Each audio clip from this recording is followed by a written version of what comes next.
Well, everybody, it's been a while since we've done one of these types of podcasts here, but, yeah, given what happened last year when the world went to hell, instead of WWE doing a virtual Hall of Fame ceremony, they basically pushed it back a year later for the 2020 class, in their unfortunate optimism of hoping things would be back to normal by that SummerSlam where they could actually host a person Hall of Fame.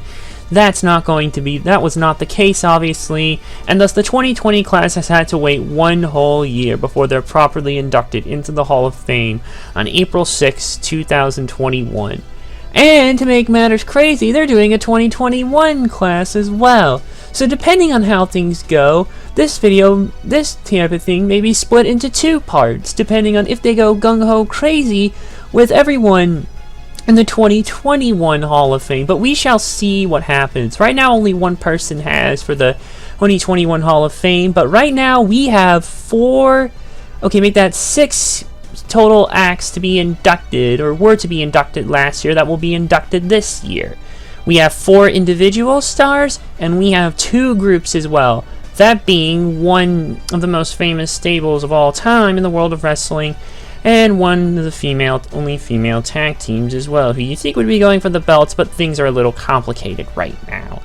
So, yeah, anyways, I'm CoffeeLover239, and with me as always is Orange Cassidy's personal hype man, Heathy. Hey guys, no Orange Cassidy today, although maybe one day we'll get in.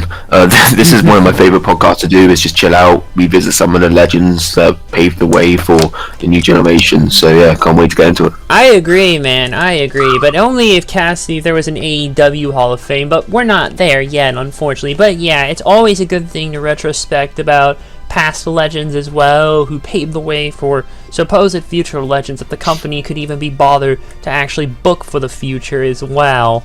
Sadly, our resident Jon Moxley stan Steven is not with us because he got into things a little later, and a decent amount of these stars he's apparently not too familiar with or not a fan of, such as our first one here, which is a shame, but anyways, why don't we go ahead and just get into it.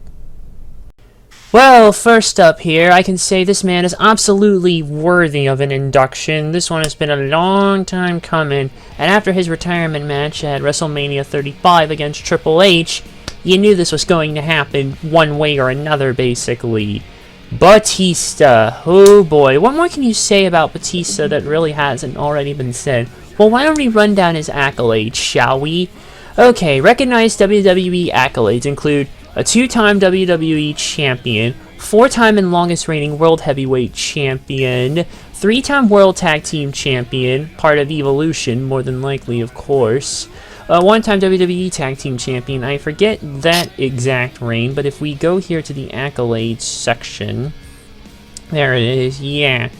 His 2-time WWE, well, 2 of his World Tag Team Championship reigns were with Ric Flair as part of Evolution, and one was with John Cena. And his other Tag Team Championship reign, regular WWE Tag Team Championship reign, was with Rey Mysterio. And he also won the 2005 Royal Rumble, aka where Vince McMahon blew out both of his quads, and Batista and Cena botched the fucking ending, and yeah, Vince was pissed. And unfortunately, the winner of the 2014 Royal Rumble, which sadly was not deserved in my opinion, that should have been Daniel Bryan, but he didn't even enter the match. Everything went to shit, but it was barely saved by the end of Mania, because who will forget that moment there. Also recognized as a star in multiple Marvel Cinematic Universe films, most notably as Drax from Guardians of the Galaxy Volume 1 and 2, and of course, several in the big crossover MCU films, of course, Avengers Infinity War and Avengers Endgame and all, and yeah. And he's been recognized by WWE as a pop culture phenomenon. And it's really not hard to see why. Much like John Cena himself as well, Batista also branched out into acting as well, but why don't we get to that a little later and start from the back. Pretty much, he early on in his wrestling career, he tried out at WCW's Power Plant, but was told he would never make it in the business by Sergeant Buddy Lee Parker. Boy, I bet your Buddy Lee Parker's eating those words. He then went to the then-known World Wrestling Federation, who advised him to train with AFA, one half of the Wild Samoans, in the Wild Samoan Training Center Wrestling School. He went to train and compete in Unawai's World Extreme Wrestling promotion, had his debut match as Khan on October 30th, 1999, and also trained with Maurice Crump in Muay Thai and Eskrima. And more recently, then later on, he trained at Cesar Gracie Jiu-Jitsu under Cesar Gracie and became a purple belt in Brazilian Jiu-Jitsu. And he would actually have a short stint in MMA as well, so that would help with his career. Only one match at CES MMA Real Pain, and he won by TKO, but sadly that never really went anywhere. But back to this stuff.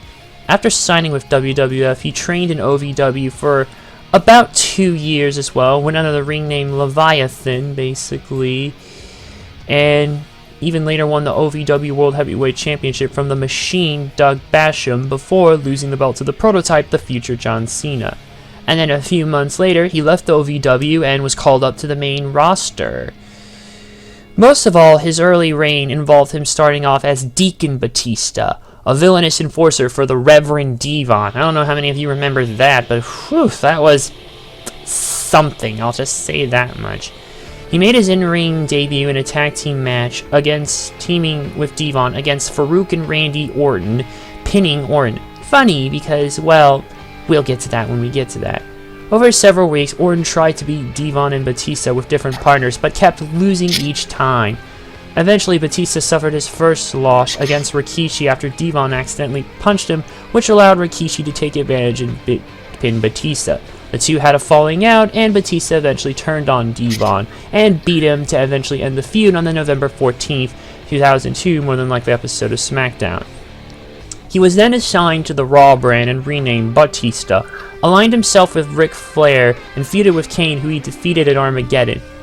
It's at this point we come to the major standpoint in Batista's career. Joining Evolution. Whoo boy! What can you say about this stable that really hasn't been said? A sort of modern version of the Four Horsemen at the time, quite frankly. Batista joined with Triple H, Ric Flair, Randy Orton to form this stable. Oh boy. Although Batista was sidelined for a decent chunk of 03 after tearing his right tricep muscles at a Raw live event in a tag team match alongside Orton, facing off against the Dudley Boys. While training after the injury, he retore his triceps, which further delayed his return. Eventually, Batista returned on the October 20th episode of Raw, interfering in a match between Goldberg and Shawn Michaels. He then, at Armageddon, Batista and Ric Flair became one half of the World Tag Team Champions, while Triple H won the World Heavyweight Championship from Goldberg, and Randy Orton the Intercontinental Championship. Hey, who did Orton beat real quick? I'm trying to remember. Orton. Where is it? Yeah, he defeated Rob Van Dam, and it was with Mick Foley as the special guest referee. Oh, yeah. So, yeah, all four members of Evolution holding the gold. This was a pretty noteworthy moment, too, as well, in his career, and is arguably one of his most represented moments, too. Batista and Flair held the titles until February 16, 2004 episode of Raw, where they were defeated by Booker T and Rob Van Dam. They later defeated Booker and Van Dam on the March 22nd episode of Raw and regained the titles before losing them to Chris Benoit and Edge on the April 19th episode of Raw. In late 2004, as that had come around, the relationship between Batista and Triple H began to fall apart in storyline. After losing to Chris Jericho, Triple H verbally insulted Batista. Batista teased leaving Evolution that night, but they decided to pull a prank on the entire crowd because, of course. Despite this ploy, Batista was transitioning more into a face and a fan favorite over the next few weeks compared to Evolution's still heel ways. One moment actually saw Batista express disgust as Triple H and Ric Flair boasted about how they intimidated and or beat up Jim Ross, Danny Hodge, and Stacy Keibler. Regardless, he still continued to stay loyal to Triple H and Evolution by running down to the ring and assisting them in matches. As 2005 began, Triple H realized the possibility of Batista becoming a threat to his World Heavyweight Championship. Triple H suggested that he not enter the Royal Rumble, claiming it would be selfish of him to do so, and focus on Triple H retaining the title. Regardless, Batista entered anyway and went on to win the Rumble, despite the friggin' fact that we know that infamous botch, but that's another topic for another time. Thus, he earned the right to participate in the main event of WrestleMania 21 against the world champion of his choice.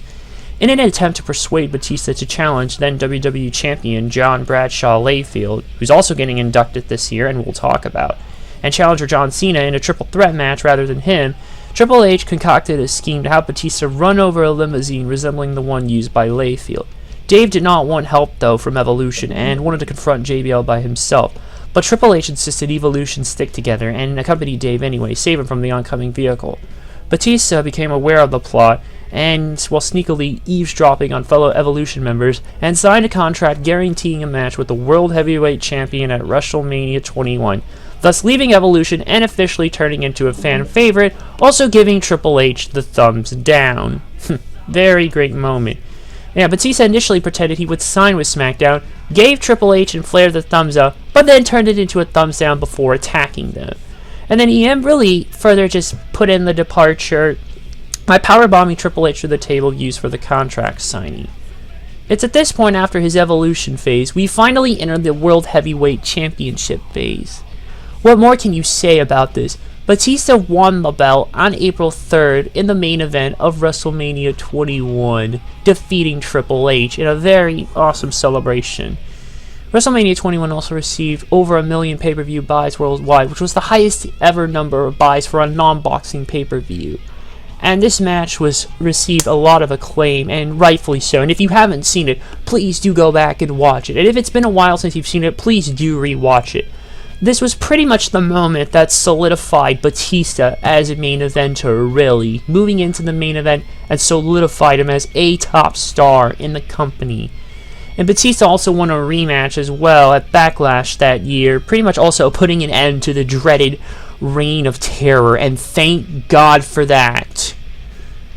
And yeah, what more can you say basically here? There is also another match though that they had at a Hell in a Cell match at Vengeance, basically against Triple H. And with this one also, Batista was the first wrestler to ever pin Triple H inside a Hell in a Cell match.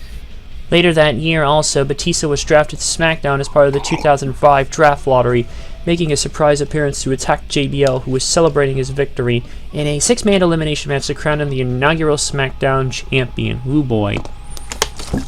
JBL defeated Batista at the Great American Bash by disqualification after the referee saw Batista use a steel chair, though. They had a rematch at SummerSlam, no holds barred match, and Batista promptly pinned JBL. And also another Texas Bull Rope match of this type on the September 9th episode of SmackDown, Batista retained again. Soon after retaining the title in a feud with Eddie Guerrero at No Mercy, WWE reported Batista suffered a muscle tear in his back at the taping for the November 11th episode of SmackDown because of a chokeslam from Kane and the Big Show. There were plans to have Batista defend his title in a triple threat match with Eddie Guerrero and Randy Orton on the November 18th episode of SmackDown, but the match did not happen due to the tragic passing and unexpected passing of Eddie Guerrero on November 13th. Batista did pay homage to Guerrero during the tribute shows dedicated to Guerrero's memory. So even despite the injury, yeah, it seems like it didn't really stop. And anyways, Batista led Team SmackDown against Team Raw in that year's Survivor Series as well. The feud also saw Big Show and Kane chokeslamming Batista more times in the weeks leading up to Survivor Series in an on-camera explanation for Batista's injury. But Batista helped Team SmackDown win that year. And after Batista saved Rey Mysterio from Big Show and Kane on the December 2nd episode of SmackDown, leading to a match with Mysterio teaming up with Batista to face Big Show and Kane at Armageddon. And then on the December 16th episode of SmackDown, this is where Batista and Mysterio became WWE Tag Team Championships. They defeated the then champions Eminem to win the titles in a match they dedicated to Eddie Guerrero, and Batista became a double champion. This really further added to his repertoire, shall we say, that he had built up. And yeah, another moment as well. It's kind of an interesting pairing as well. It's like if David and Goliath actually worked together in a weird sort of way. But yeah, it still was an interesting pairing nonetheless. And even though it probably felt as over as quick as it started, it still was at least interesting enough. Anyways, they kept going on there, but Batista and Mysterio lost to Big Show and Kane at that year's Armageddon. A couple weeks later, Eminem defeated the match here, and Eminem defeated Batista and Mysterio after help from the returning Mark Henry and regained the championships. And then Henry and Batista feuded a little bit as well. Unfortunately, Batista tore his right tricep during a match with Mark Henry in a house show on January 6th, and that is unfortunately how his World Heavyweight Championship reign ended, 2 days after surpassing Triple H's mark of 280 days. In his book, Batista Unleashed, Batista said that he believed Henry was careless during their match, as he never gave Batista any warning that a particular move was coming. Batista later went on to have successful surgery on his arm on January 12th. And this is where we finally get into 2006. Yeah, it was a right tricep basically that was torn. What was the move? Was it the World's Strongest Slam? I can't remember. How long have we been going about this? Jesus, 13 minutes, and okay, we might have to speed run some of this here, basically, some of these highlights. But yeah, there's also other interesting stuff as well. Yeah. WrestleMania 22, he interrupted a Randy Orton interview, putting SmackDown on a notice that the former World Heavyweight Championship would return to him. The former World Heavyweight Champion would be that once no longer former by WrestleMania 23, and he officially returned during the July 7th episode of SmackDown that year, entering into a feud with Mark Henry and winning a six-man tag team match with teammates Rey Mysterio and Bobby Lashley at Saturday night's Main Event 33, defeating then World Heavyweight Champion King Booker, Finlay, and Mark Henry. Henry was also legitimately injured and ruled out of the scheduled match between the two at Great American Bash, which delayed the feud again. Isn't that crazy? Batista put out an open challenge to replace the injured Henry, which was answered by Mr. Kennedy, but he lost his match at Great American Bash via disqualification for failing to stop choking Mr. Kennedy into the turnbuckle with his boot and continued to attack Kennedy, resulting in a laceration on his forehead. And Jesus Christ, basically it required 20 stitches to close. Yikes. And Batista lost another match with Kennedy via countout rematch on the July 28th episode before finally getting one up on him on the August 4th SmackDown.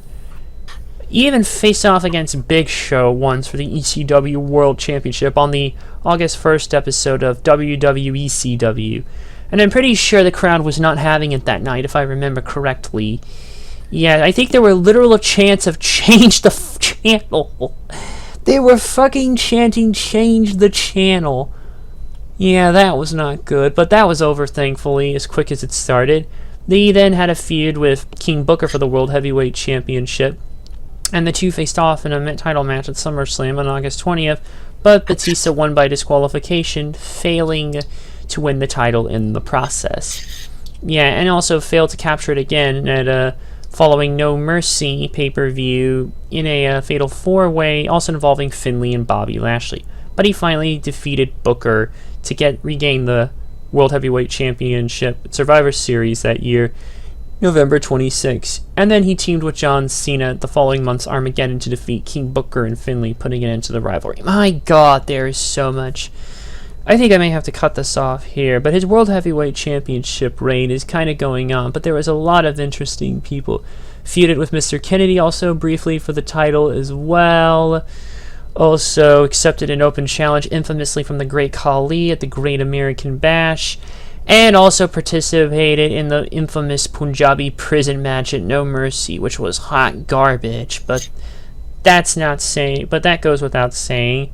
He also feuded with Undertaker as well. The feud, at least, was reunited at Cyber Sunday, basically. The two had previously feuded. Wait a damn minute. I think I may have glossed over something here. Yeah, it has to do, Edge taking advantage, basically, and cashing in Money in the Bank to basically beat, what is the feud? Yeah, a last man standing match is what happened at Backlash, which ended in a draw. The two, and then Batista and Undertaker, again, wrestled again at friggin', it was actually at WrestleMania 23 where he lost the World Heavyweight Championship to Undertaker. Again, another match you should definitely give a watch to. And, and then had brief sights on Edge, basically, too, after being the victim of a cash-in. Failed to win at Judgment Day, One Night Stand, and Vengeance Night of Champions. The last two being in a steel cage match and last chance match, respectively. And unfortunately, Batista was unable to get another World Heavyweight Championship match, while Edge remained as champion after losing Night of Champions. There's more I could go on into here. Yeah.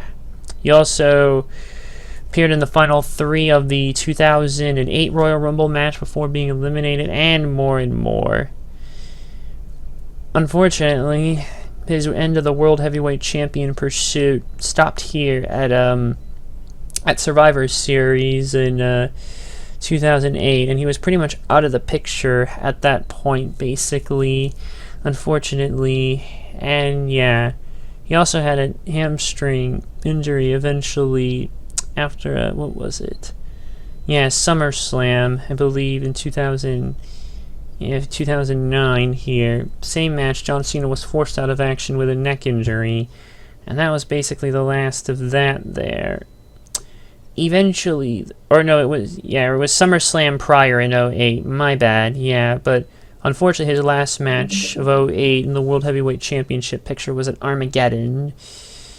Or it was Armageddon, they're not quite really, but rather Armageddon was sort of the last of this ending kind of reign, this sort of era in Batista's career. Orton continued to team up, his feud with Orton. Yeah, Batista feuded with Orton for a bit at Survivor Series 08. Led him the team of himself, CM Punk, Kofi Kingston, Matt Hardy, and R-Truth to face Orton, Shelton Benjamin, William Regal, Cody Rhodes, and Mark Henry. Orton's team won, with Orton pinning Batista, winning the match for his team. And this feud ended at Armageddon, where Batista defeated Orton. It seems like the prior hamstring injury at SummerSlam caught up to him, and he was basically forced out of action basically for 6 to 8 months. Alright, before we actually get into the WWE Championship, do you have anything to add, Heathie, or anything you'd like to further discuss regarding any older era of Batista, or even newer era? It's just incredible, the rise. I mean, OVW struck gold in 2002. You had Batista, Cena, Orton, and Lesnar, alongside Rico and Benjamin. WrestleMania 21 was really, I know people don't really look back on 21 with much fondness, maybe apart from the Angles Michael match, and also Money in the Bank ladder match as well. Can't forget that. Yeah, near equal rise of Cena and Batista. That was really their launching point. Batista and Cena had such a meteoric rise, and it really kind of set the standard for what the late 2000s were going to be like. It really was, yeah. Anything else, or let me get over these next bits, because we've been going at this for 20 minutes. But whatever, there's probably more. See, Batista, I think this is the idea, though, guys, is that Batista has such a very storied career, a very, very storied career that just stacks up. And it only furthers when he returned on the Raw after WrestleMania 25, saving Triple H, Shane, and Vince McMahon from the legacy. And then, at this point, he was able to transition into the WWE Championship picture as well. He became the #1 contender, winning a singles match at Judgment Day against Big Show due to a distraction by John Cena. Well, he technically won by disqualification, but that meant he was going on. Batista defeated Orton at Extreme Rules in an Extreme Cage match and captured his first WWE Championship. From the big gold belt to the main top of the cream of the crop. You don't get any better than that, folks. Unfortunately, it was sadly over on June 8th, as Batista was forced to vacate the title due to a staged brutal attack by Orton and the Legacy. In reality, it was later revealed that Batista suffered a legitimate torn left bicep similar to what he suffered in 2006. Legacy was given on-screen credit, though, for the injury. Batista later returned on the September 14th episode of Raw with his arm in a vice. Randy Orton, assuming Batista was retiring, claimed that he ended Batista's career. But Batista had been playing a faked the vice, the injury, or that arm vice, and attacked Orton. He would not retire but moved to SmackDown instead, and defeated Orton in a no-hold bar match to be his last match on Raw. Batista actually even defeated Unified Tag Team Champions Chris Jericho and The Big Show following his return to SmackDown in singles competition. He then had a tag team title match against Jericho with his partner Rey Mysterio on October 4th at Hell in a Cell in 2009, but they failed to win. Later at Bragging Rights, Batista was unsuccessful in winning the World Heavyweight Championship in a fatal 4-way match, including CM Punk, Rey Mysterio, and champion Undertaker. During the match, Mysterio broke up Batista's pin on Undertaker, which cost him the match and the title. After the match, Batista and Mysterio appeared to patch things up, but Batista said he was tired of coming so close, only to get stabbed in the back, and told Mysterio he was going to rip his head off. Batista then brutally attacked Mysterio, turning heel for the first time since 2005. Batista faced Mysterio on November 22nd Survivor Series, and Batista won via referee stoppage after 3 Batista bombs to old Rey Mysterio. Hell, 1 would be enough, but 3? That's overkill. And then they had a street fight on the December 11th episode of SmackDown, which Batista won. Later at TLC 2009, Batista faced Undertaker for the big gold belt in a chairs match. Batista initially won the match and the title, but guess what? SmackDown General Manager old Teddy Long reversed the decision because Batista hit Undertaker with a low blow behind the referee's back. But it's a fucking chair. You're using a weapons match. Whatever. Even I guess at this point, rules were always in loopholes and shit. WWE's always done that. Bend the rules whenever they want. But sometimes when you're younger, you don't notice it. Anyways, the match restarted and Taker retained the belt. 5 days later, Batista lost to Mysterio in a number 1 contenders match for the big gold belt. And then Mysterio's title match against The Undertaker on the Christmas Day 2009 episode of SmackDown ended in a no contest after interference from Batista. We then go into 2010 with the Royal Rumble itself. Batista entered the Rumble match at number 30 but failed to win as he was eliminated by John Cena. Batista then became involved in Vince McMahon and Bret Hart's rivalry, assisting McMahon in attacking Hart. John Cena tried to save Bret, but he was assaulted by Batista. At Elimination Chamber in 2010, as payment for Batista attacking Hart, McMahon allowed Batista to face Cena for the WWE Championship after Cena won the title in Elimination Chamber match that night. Batista won the match and his second WWE Championship, which resulted in Batista going back to Raw. On March 28th at Wrestlemania, looks like 26, Batista lost the championship to John Cena in a rematch, making his second reign too short.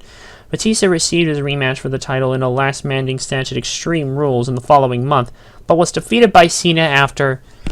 Oh, good grief. Cena literally duct taped his legs around the ring post, preventing him from standing up. That is something I will never fucking forget. And that's one of the points where you're like, God damn it, John. Anyways, Batista and Cena faced once again for the WWE Championship on May 23rd at Over the Limit, but failed to regain the title from Cena in an I Quit match, quitting as Cena threatened to give him the AA off a roof on the car, but Cena did it anyways. And then the following night on Raw, Batista opened the show in a wheelchair, claimed to pursue legal action against Cena and WWE for the injuries, which he revealed in 2014 to be a legitimate compression fracture of his L1 spine. His promo was interrupted by the new Raw General Manager Bret Hart, who ordered he face an injured Orton to qualify for a shot at the WWE Championship against Cena at the new and has not brought back, thankfully, fatal 4-way pay-per-view. Batista refused to quit the company after Hart was named Orton the winner by forfeit. He later said in an interview he left because he didn't like the direction the company was going in. Mind you, we were in the thick of the PG era at this point, so things were not going exactly as they planned, you know. And what more can you really say? Have anything to add, Heathy? I mean, Batista was always such... I enjoyed him as a face. My two main guys growing up were Batista and Jeff Hardy. Mm-hmm. But I feel like Batista really expanded himself and made himself a megastar when he turned heel and made Mysterio. Mm-hmm. So, yeah, I mean, he is the legend, rightfully deserved.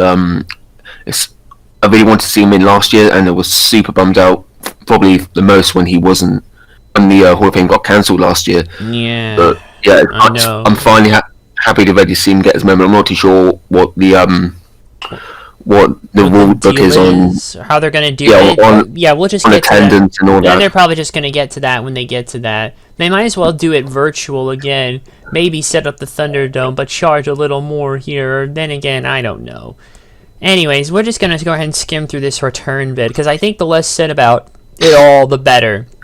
Batista returned basically as a face in 2014 to confront WWE World Heavyweight Champion Randy Orton on the January 20th Raw, vowed to win the 2014 Royal Rumble match and become champion at WrestleMania 30. This was a major fucking problem. And sadly, Batista entered the Rumble match, funnily enough, at the same number that he did last time, and last eliminated Roman Reigns, becoming the 5th wrestler to win multiple Rumble matches, and the first, so far, only multi-time Royal Rumble winner to win from the same number at 28. I don't think I need to get into the details about how the crowd in Pittsburgh that night was not having it. Basically, they booed the shit out of him. They actually cheered Roman Reigns when Roman Reigns was still pseudo-heel at the time, basically, because I believe the Shield were still working for the... Or wait, were they going their own way or no? They had went their own way at this point, but you really couldn't call them quite full-blown faces. But people were legitimately cheering for Roman Reigns as long as Batista was not to win. They would have literally taken Roman before they ruined him for a while over Batista. And can you blame them? Daniel Bryan's full yes mode was in full fever, and it's obvious what should have happened, but the crowd said, fuck that, we're going to rely on nostalgia instead of building for the future.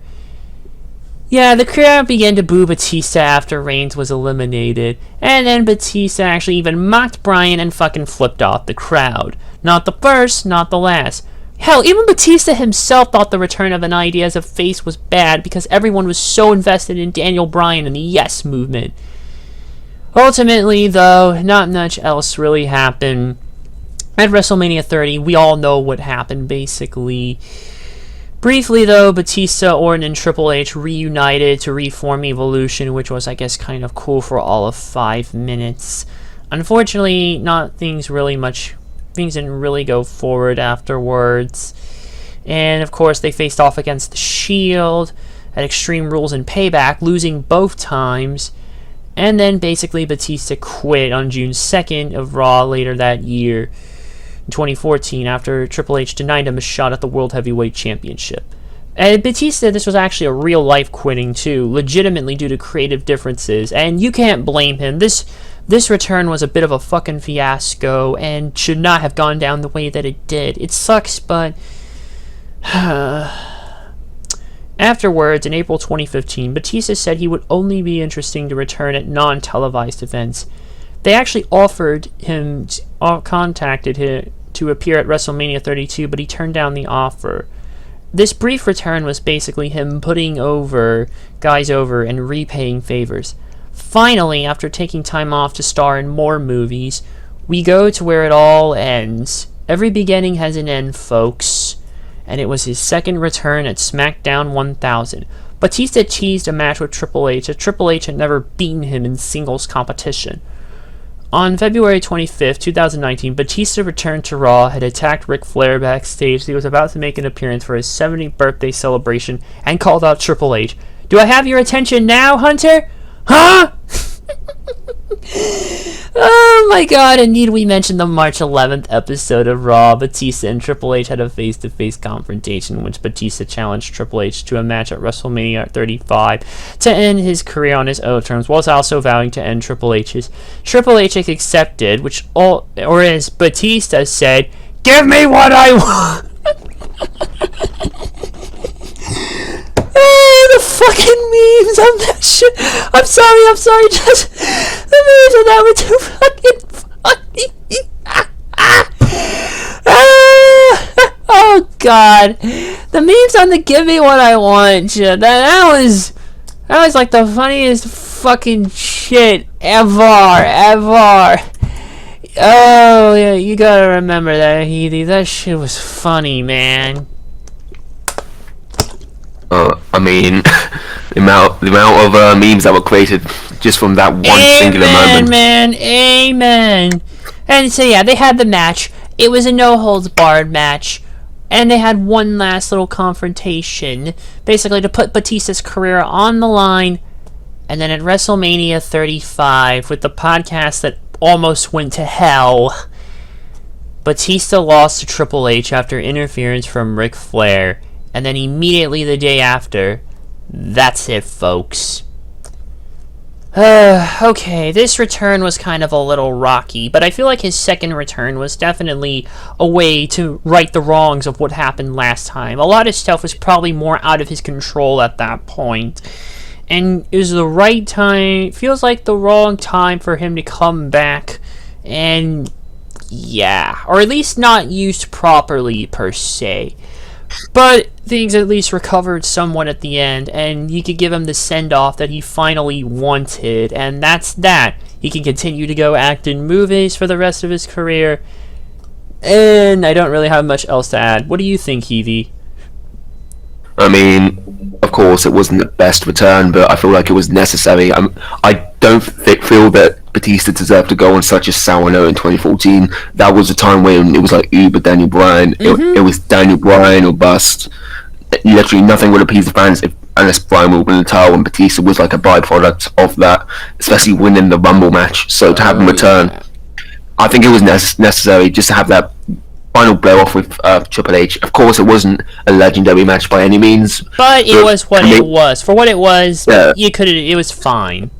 To hear that theme, I walk from outside. Oh, what a theme! That we need to talk about that. That's one of the best themes in recent memory for WWE.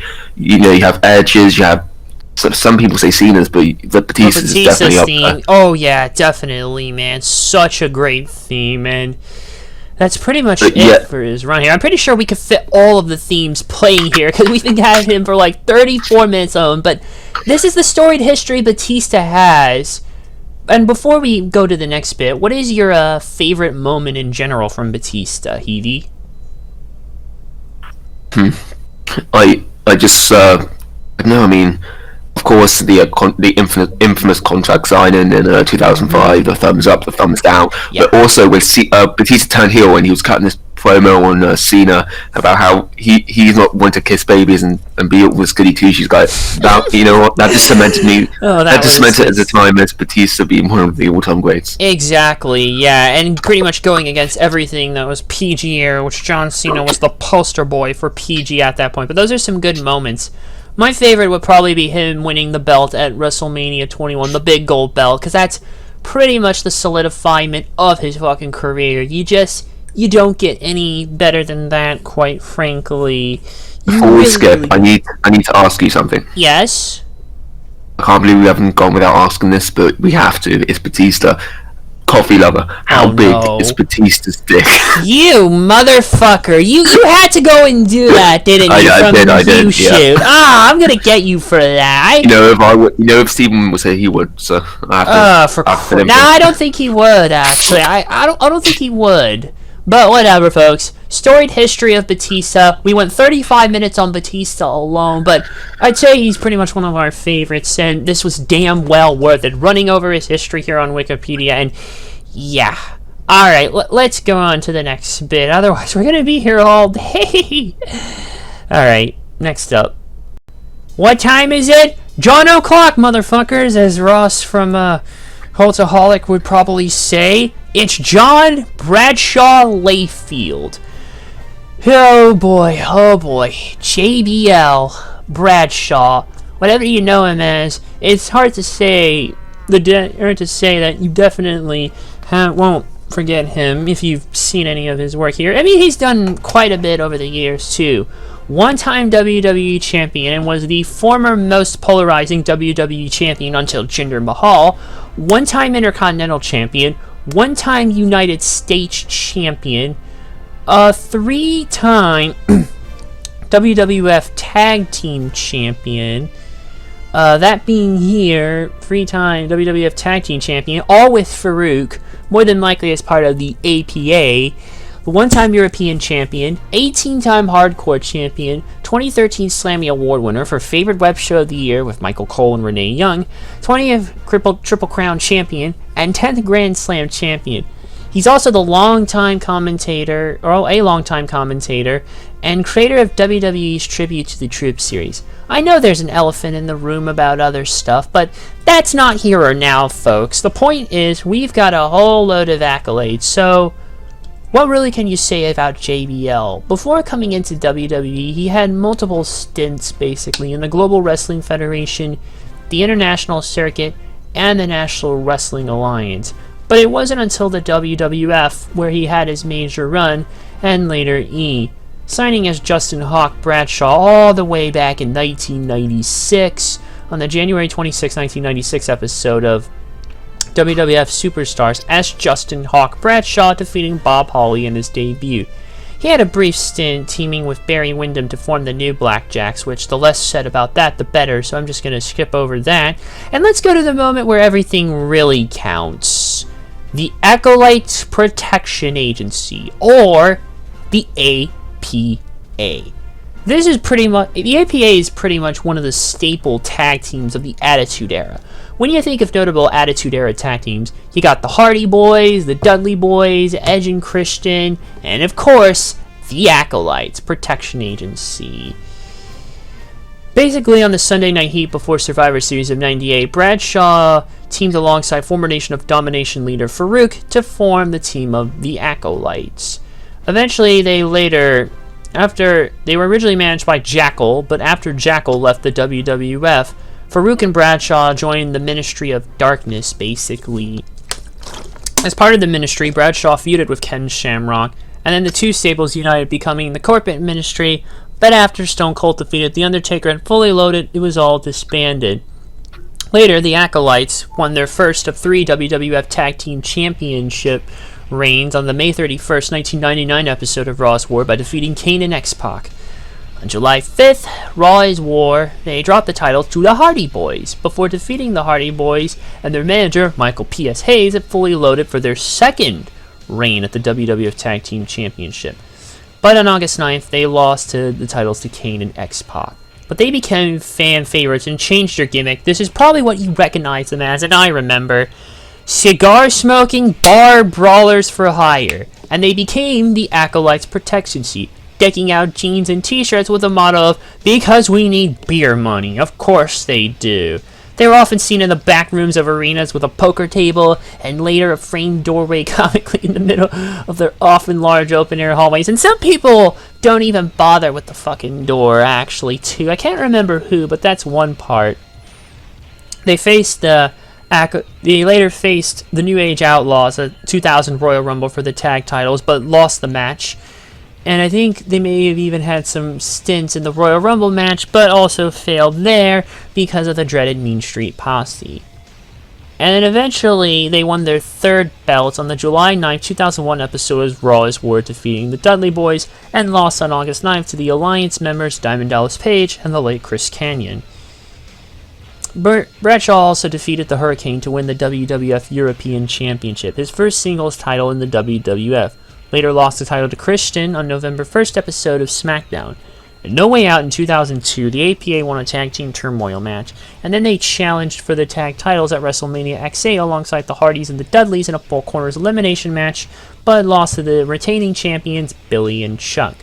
Unfortunately, Bradshaw and Farouk split to the brand extension in 2002, and basically Bradshaw went to Raw and really emphasized his further Texan roots, switching his gimmick up and even carrying a cowbell to the ring and teaming up with Stone Cold Steve Austin.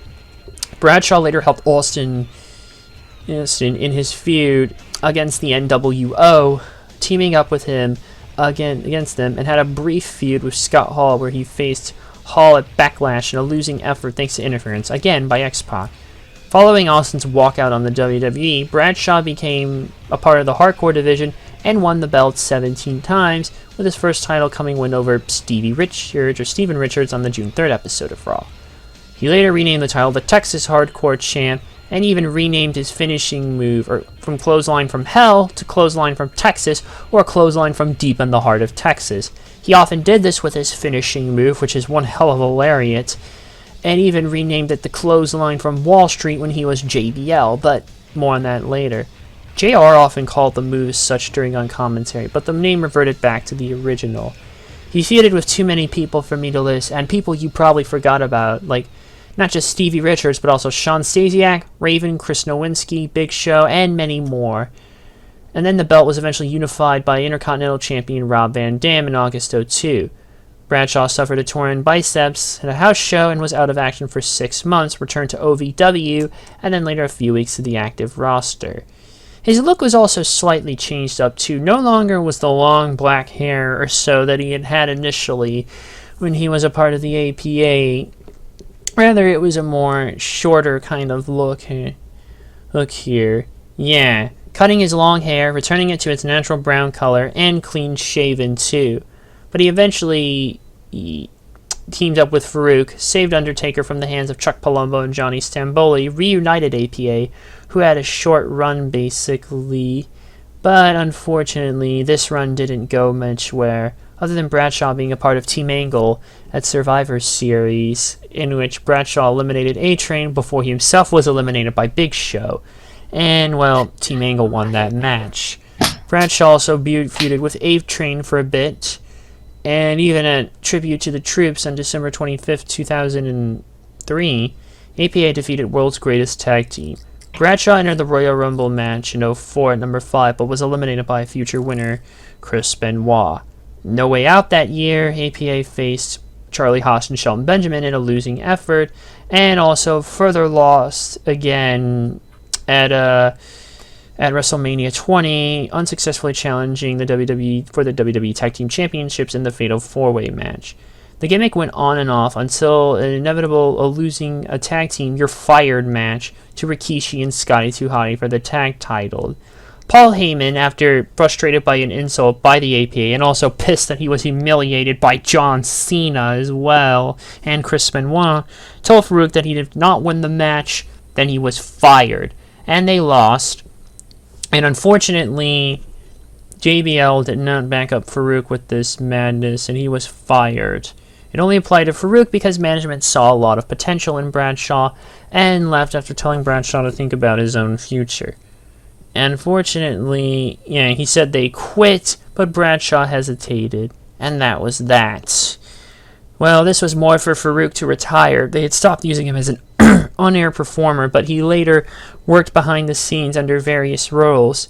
This is what turned Bradshaw heel, and I think this is where we go to the most infamous part of his career. You know what I'm talking about. Oh boy, oh boy, oh boy, oh boy, oh boy. JBL. He had completely revamped himself, taking on a J.R. Ewing-esque gimmick with suit, and cowboy hat, and tie, and his first main event push since Kurt Angle and Big Show were injured, and Brock Lesnar had left the company. And so the company was in a tough spot and needed someone to face current WWE champ Eddie Guerrero. He began referring to himself as John Bradshaw Layfield, or JBL, and again clothesline from Wall Street until back to the original name. There was a very infamous promo, was on the border between Texas and Mexico, hunting incoming illegal immigrants to win a Great American Award, which somehow granted the winner #1 contendership for the WWE Championship. He won thanks to Kurt Angle, and immediately challenged Eddie Guerrero for a title. At Judgment Day, JBL defeated Guerrero via disqualification for the championship, but the title could not be changed hands by disqualification, so Guerrero had it.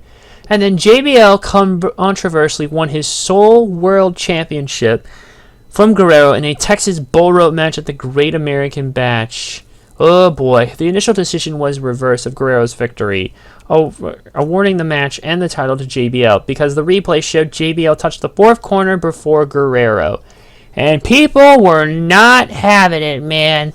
When I say it, I mean that. Basically, what Jinder Mahal was, his later reign as WWE Champion was, this reign went to JBL was here, basically. It was that. And they bled probably like hell in that match too. But for this, oh boy, this was something else. JBL also had help around this time, much like Jinder did when his reign with the Singh brothers. It was a group known as The Cabinet. JBL hired Orlando Jordan to help him win title matches. basically. And at SummerSlam, which Undertaker challenged JBL for the title, JBL won the match by disqualification after Undertaker hit him with the belt. And then Undertaker chokeslammed him through the roof of his limousine. He wore a halo with his cowboy hat on top for the next few weeks to sell his injury. At that point, SmackDown General Manager Teddy Long booked the last ride match for the title at No Mercy, and JBL retained thanks to some help with Heidenreich as well.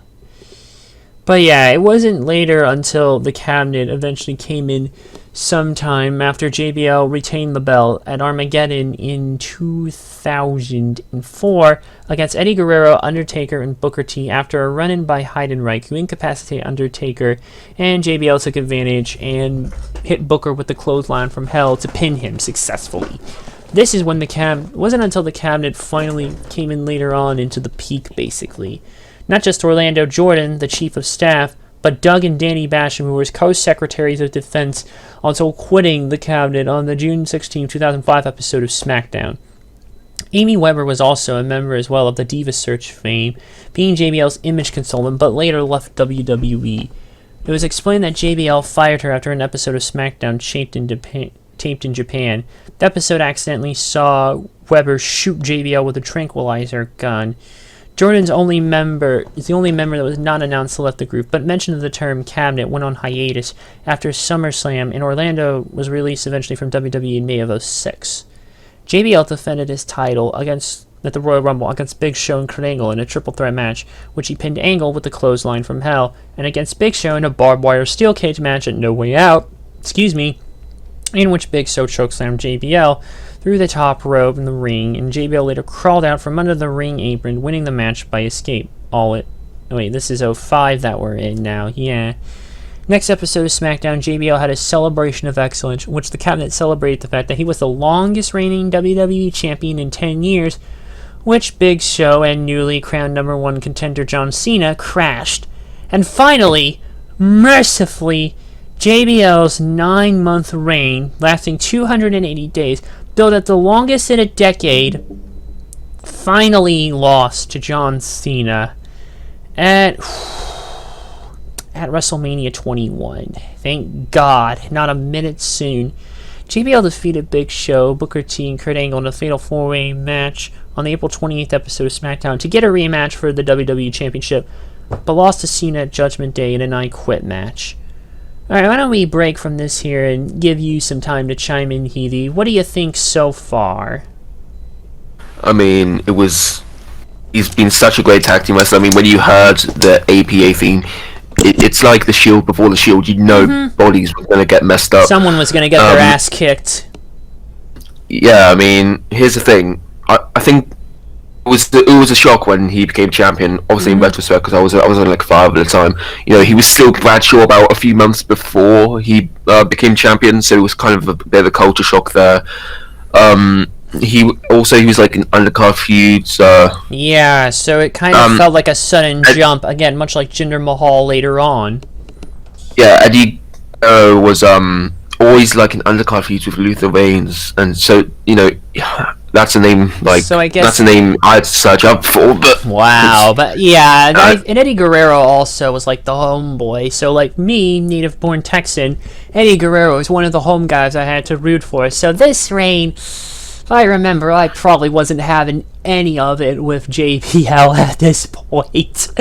Do you remember watching the Texas Bullrope match at Judgment Day 2004? Yeah, that was brutal as hell, man. That was like, whew, I'm pretty sure they bled like crazy.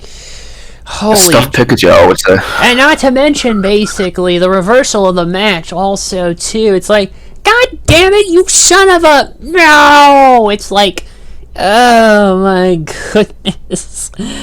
Oh, and speaking of more infamous crap, did we mention what happened at ECW One Night Stand 05? Oh my god. It was one of the anti-ECW Crusaders and legitimately attacked the Blue Meanie in a shoot. Like, fucking just beat the shit out of him for no real reason. It was like legit, just fucking pummel his ass, man. Like, he was like, where's my money? Oh yeah, WWE actually capitalized on this shit by re-signing Meanie to a short-term contract, and then Meanie was reunited with his old Blue World Order associates, Nova and Stevie Richards, on the July 7th episode of SmackDown. And Stevie Richards and defeated JBL, or rather, I think it was Meanie, defeating JBL with the help of World Heavyweight Championship Batista, was drafted to SmackDown a few weeks after Cena was drafted to Raw. But need we mention the chair shot heard around the world when Stevie Richards just fucking clocked JBL in the head with a fucking chair shot? That was, like, loud as shit. Like, I want to pull that up, actually, and play this here. JBL chair shot Stevie Richards, because this thing was fucking infamous. This is WWE's, this is like one of their most vicious chair shots ever. Probably the most vicious one you've ever heard to the fucking head as well. Yeah, alright, so take a look here. Stevie Richards gets the chair, and just listen to this. Listen. Bang! Just fucking clocked him. Play that again. Play that again. Listen to this. Bang! Just fucking clocks the shit out of him. Almost have to just hold your forehead to make sure you're not bleeding yourself up. I swear to God, yeah! You can't say he didn't have it coming in some weird way. I know that sounds harsh, but with what happened in retrospect, I swear to God, man. I swear to God, just... Yeah, and eventually, that was crazy. Batista feuded a little bit with JBL as well over the World Heavyweight Championship, and that was that. I think that's really the peak part. He did have a brief run with the United States Championship as well, in which he won the belt at WrestleMania 22, defeating Chris Benoit, and also had Jillian Hall at his side. Oh god, there's a name you may want to forget, or a surprise, depending on how you believe Drunk Me during the Royal Rumble 2021 watch-along, but I digress. And it was until the April 21st episode of SmackDown when JBL fired Jillian Hall due to the mistake she made during the Steel Cage rematch between JBL and Benoit the week before. JBL also tried to go for the World Heavyweight Championship, but this didn't quite go well. And yeah, that was during that period when Rey Mysterio was getting squashed by, like, Mark Henry and the Great fucking Khali. Yeah. It was insane, though. There's never any champion v champion stuff, but yeah, or at least not to have JBL as a double champion. Yeah, it wasn't until the May 26th episode of SmackDown when Mysterio turned the table on JBL, made him take on Bobby Lashley with the US Championship on the line, and JBL lost to Bobby Lashley. Went to Theodore Long, telling Long he wanted a rematch with Ray for the World Heavyweight Championship, and if JBL lost, he would quit. And then the crowd at the arena, when he lost, began singing, "Nah, nah, hey, hey, goodbye." Although it did not have a formal long track going into the match, and did not intend to leave SmackDown, but the angle was used to give him time off due to his back injury. He kind of winded down his career at this point, basically. So this is where he started to become more of a commentator, taking Taz's place as the new color commentator on SmackDown, and did more stuff here. But he eventually had some house show action in ring as well, and needless to say, there's really not much else. He was mostly doing minor stuff at this point. Also breaking the news to Vince McMahon that Hornswoggle was not his illegitimate son. Somehow getting tangled up in the fucking Vince McMahon, Hornswoggle, illegitimate son storyline that was going on at the time in 07. And eventually later on, it all led to the fucking Finley in a Belfast brawl match at WrestleMania 24. And this is the one where fucking JBL throws trash can at Hornswoggle. And this one also had some fucking oomph with it. Just listen to this. Okay, that was a little further emphasized for a bit, but Jesus Christ!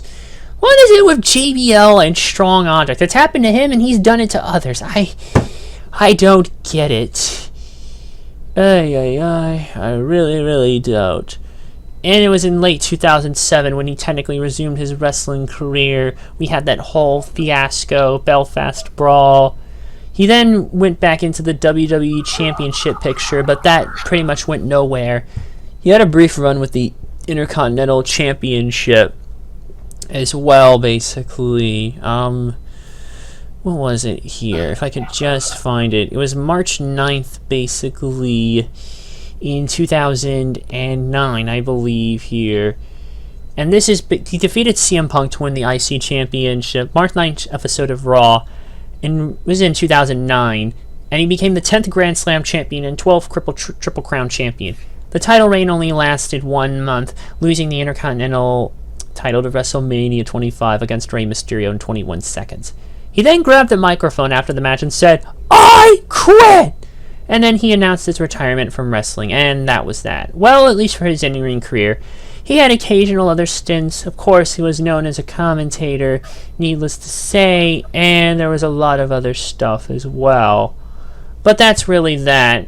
So, kind of a mixed legacy, but one that is definitely worth talking about, and you could say he's definitely got the accolades to back it up.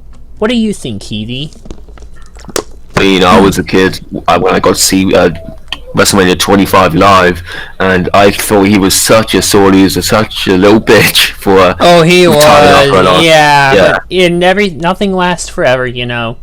He was a great mid-card hero, I feel, in the late 2000s, and even afterwards, his commentary work. I think he did some great commentary work. At times, yeah. Probably at times better than Jerry Lawler, but then again, Jerry Lawler's been insufferable certain points. God knows how long, yeah. And JBL was kind of a little bit of a balance there in a way, but yeah, there's really not much more else to add. Probably one of my favorite moments of his, if I have to pick a favorite moment off the top of my head, I'm thinking. There's a lot of good shit, too, to pick from. I would say kind of probably one of my favorites that come to mind is his initial forming of the APA, and in the build-up into the Royal Rumble, basically, they had many fucking tag teams coming in, basically, like the Mean Street Posse was looking for protection, basically, from I think the Dudleys, like the Dudleys, or I don't remember, like APA was looking for some kind of protection. The freaking Dudleys, I remember, were looking for protection. They had no cash, by the way, but a check, and Bradshaw's like, a check? And then Farouk's like, alright, but listen, if that check bounces, so do you. And then he's like, let's talk price, boys.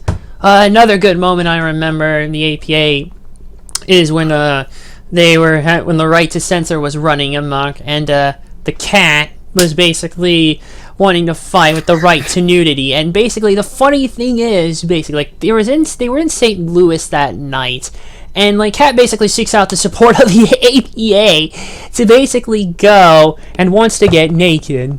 Oh, the Attitude Era was a wonderful time. And yeah, Bradshaw actually notes of finding this particular club where they go to let Cat do her thing, but then Right to Censor go and fuck everything up, because that's what they were doing at that point. Oh, man, it was a wonderful fucking time that, God, I miss. Or at least miss the over-the-topness when you had a lot of crazy shit like that as well. Of course, you had all their reigns as well as belts, and that else is WWF Tag Team Champs, and just a lot of the shenanigans as well. And yeah, do you have any favorite JBL or Bradshaw moments, Healy? I mean, in retrospect, probably the match they had against Triple H and Kurt Angle on a Raw episode in 2000. If I had to go on something I've seen live, it was probably the feud he had with Shawn Michaels just before WrestleMania. I think it was just before WrestleMania 25, I believe. Something like that. Yeah, a little bit before. Yeah. I like how they had the unique stipulation of if Michaels were to lose, he'd be under his employ forever. Imagine what would happen if that happened. Oh, God forbid. But then JBL just quits all of a sudden, making shit work. But whatever, who knows? Hey, good stuff. And not as quite long as Batista, but still long enough. Again, storied history, so definitely worth it. Let's go on to the next one, shall we?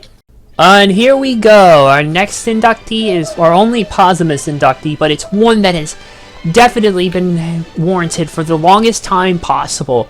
Yet only now is it fully happening. The British Bulldog, Davey Boy Smith. What more can you say about it? And a home country boy for Healy to root for, naturally. What more can you say, though, basically? Well, let's go over his inductees. One-time Intercontinental Champion, inaugural and two-time WWF European Champion, two-time Hardcore Champion, and that was mostly during the Attitude Era, and two-time WWF World Tag Team Champion.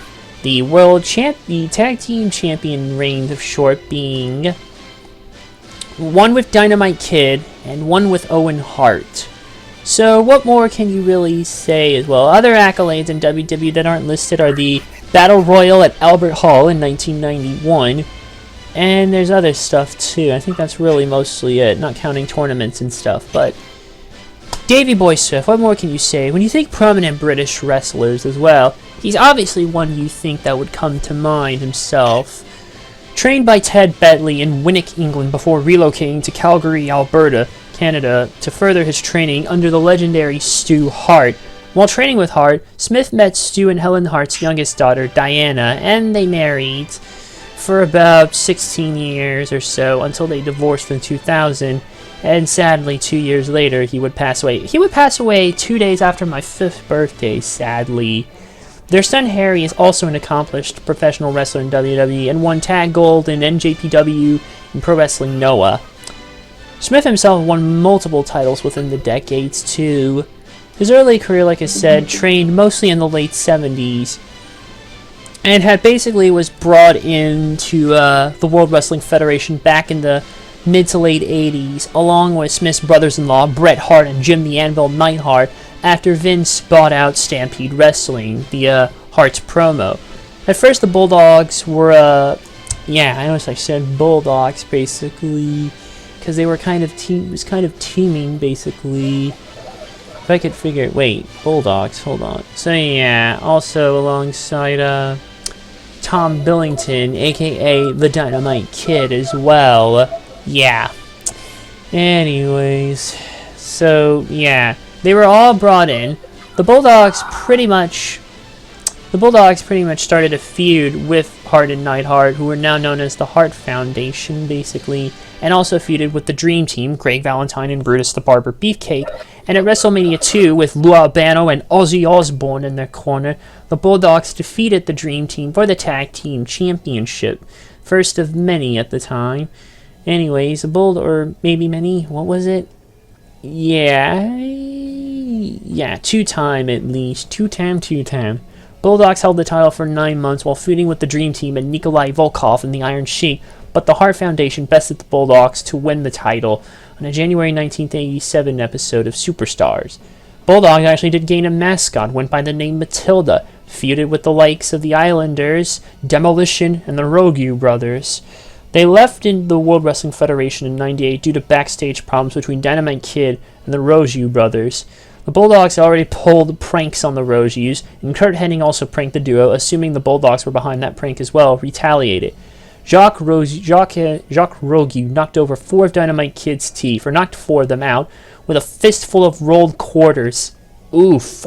There are various accident accounts of this situation, suggesting Billington drew first blood by bullying Rogue, among others, including Honky Tonk Man, whom Dynamite brought to tears.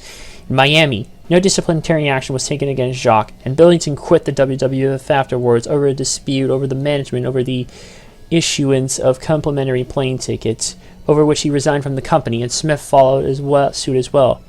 They had a brief stint back in returning to Stampede Wrestling, as it was still operating at that point, and hoping to revive some interest in it, but that never happened. And eventually the Bulldogs were split up at this point, and then Smith went along to All Japan Pro Wrestling. And yeah, eventually he did reunite with Dynamite Kid, and they teamed in All Japan against teams such as Joe and Dean Malenko, Kenta Kobayashi and Tsuyoyoshi Kikuchi, and the Nasty Boys. Personal problems began to surface, though, between Smith and Billington, and Smith later left All Japan to return to the WWF. This is where he got into as probably the apex of his ultimate career, basically, where he adapted the name, the British Bulldog, here, which was technically trademarked during his earlier tag team run in the WWF, but it prevented his former partner Dynamite Kid from using the name. He returned to the WWF during a live event on the 6th October, where he defeated Haku. Smith made her latest televised return on the 27th October episode of Superstars and defeated the Brooklyn Brawler. He then had mid-card feuds with the Warlord, I almost said Wardlow, but Warlord and Mr. Perfect. Now, he was popular in the US, but in the UK, he was huge. I don't think this can be understated how big he was, especially due to WWF being a ratings hit on Sky Sports, and the promotion touring the country holding supercards such as UK Rampage, where Smith defeated Berserker at London Arena in March 1991, and the Battle Royal at Albert Hall, which Smith won a 20-man Battle Royal by eliminating Typhoon on October 3rd, 1991. Excuse me. He was the first man who entered in the 1992 Royal Rumble, eliminated Ted DiBiase, Jerry Saggs, and Haku before being eliminated by eventual winner Ric Flair. He had more highlights and more European tours, such as European Rampage, winning a 15-man Battle Royal by eliminating the Mountie in Munich, Germany, and April 14th, 1992, and defeated Erwin R. Shyster in Sheffield, England on April 19th, 1992. Which finally leads us to the best and probably most moment of career that I might as well just say it right now. It's my favorite moment because there's really no way about it. Due to his newfound popularity in 1992 in the UK, WWF decided to hold SummerSlam pay-per-view in Wembley Stadium at London. This is pretty much the first and only WrestleMania, as far as I'm aware. Yeah, the first and only to actually take place in London, in a whole nother country. And I know you and just about a whole bunch of other people there are begging for another fucking WrestleMania in London. And I feel for you, but yeah. And not to mention that, but the show was also main evented by Smith, led to the ring by then British Commonwealth and European heavyweight boxing champion Lennox Lewis and Bret Hart in a match for the Intercontinental Championship. And on August 29th at SummerSlam, in front of 80,355 of his homeland fans, the British Bulldog won the title in a match which is regarded by many wrestling experts as the finest of his career, and probably one of the best IC matches in this company's history. If you haven't watched it, again, do yourself a favor, and please do watch it. It is something else. Originally, Hart was going to drop the title to Shawn Michaels prior to SummerSlam, but the company decided to hold the pay-per-view in London. They had Smith win the title from Hart there. Smith lost the title to Michaels on the 14th November episode of Saturday Night's Main Event 31 and was sadly later released by the WWF. According to Bret Hart's book, the reason he was released is that he and the Ultimate Warrior were receiving shipments of human growth hormone from a pharmacy in England, and Warrior was released as well. It's sad because this was such the biggest peak for him, I feel, and just, it's sad really. But what do you think so far, Heathy? Heathy. Yeah, just to touch on it in general, when you think of the Hall of Fame and people who deserve to be in it and have not yet, you have two names that pop to mind in my opinion. You had Owen Hart, and I don't think that's going to be happening for quite a while, if at all. I don't even know that at this point. At most, I might have to do Legacy, but continue. And you have the British Bulldog. I mean, of course, like the popularity in the UK cannot be understated. I mean, to be so popular that you change the venue of the second biggest show to a arena with a capacity of 90,000. It may have been more at the time. I'm not too sure. I know Wembley's gone through a change in the mid 2000s, but it was, and to have the main event for the IC title, it's one of the most iconic moments of the early 90s for me. Really, and also it didn't just establish British Bulldog. It established the IC title as like one of the biggest. I know there's been great matches beforehand for the IC title, but this, for me, when I look back on it, the IC title just grew in levels when this match took place, and to have him win in that moment, it was absolutely the right call to have Bulldog win the IC title, and I think it really, cemented his position as a future Hall of Famer, which he now is. I agree with you, especially about the IC title thing. I didn't quite think about it before, but that probably would go without saying. But still, yeah, this is why they often say the IC title is the workhorse title, people.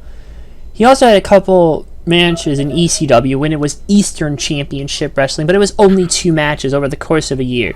Jimmy Snuka and the Masked Superstar.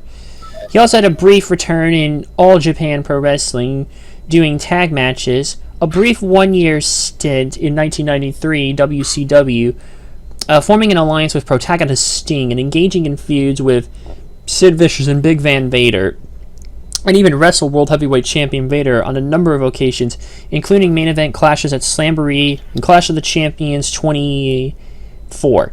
The feud culminated when Smith seemingly won the World Heavyweight Championship from Vader on a tour of England in October 1993, but the decision was sadly reversed. Seems like this would be one of his only whiffs of any kind of main event gold, which sucks, because I definitely think he would have had the chops to do so as well. Unfortunately, in July of 93, he was involved in an altercation with a man at a bar who was making advances towards his wife. As a result of the legal issues that followed, WCW released Smith from his contract in 93. Final pay-per-view appearance was 1993's Battle Bowl the month prior. Teamed with Cole, the future Booker T, in the first round of the Lethal Lottery, losing to Road Warrior Hawk and Rip Rogers. He also had a brief appearance in All-Star Wrestling as well. Now we go to his second return with the WWF.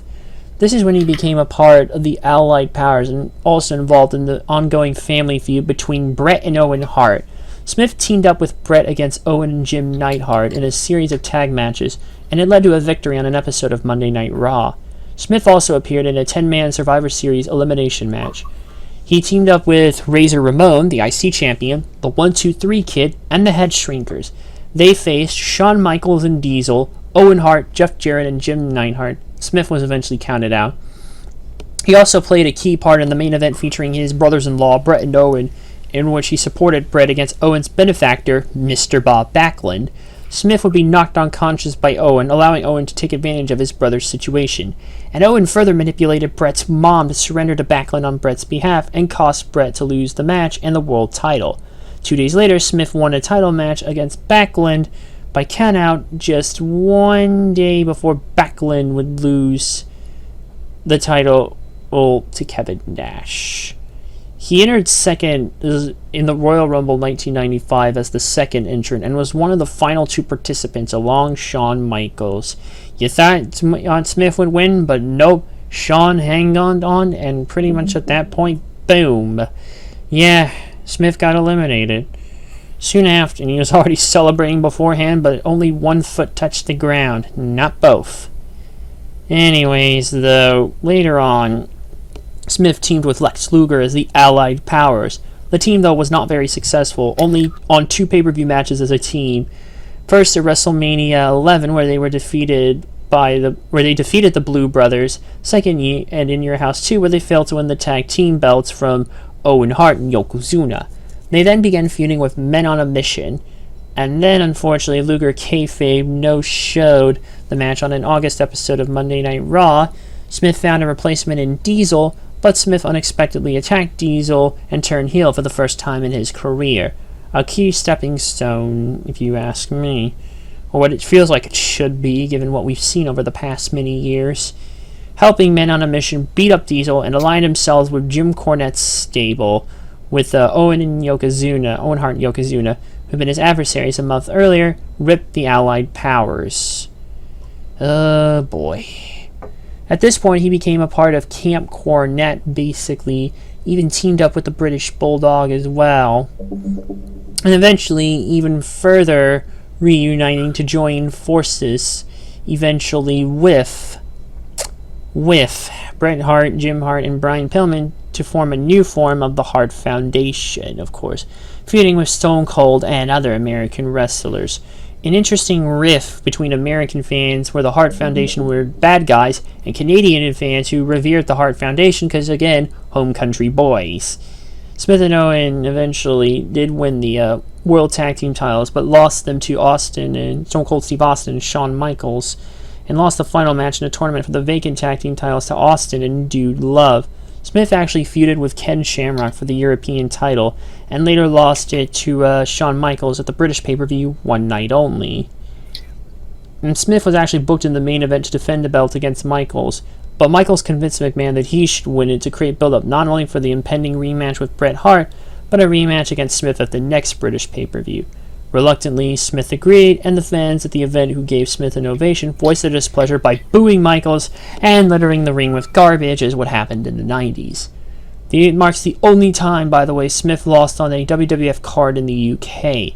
And then we need to mention the infamous Montreal Screwjob, basically, which was one of the catalysts, basically, for Smith leaving the WWF, along with Bret Hart and Jim the Anvil Neidhart soon after.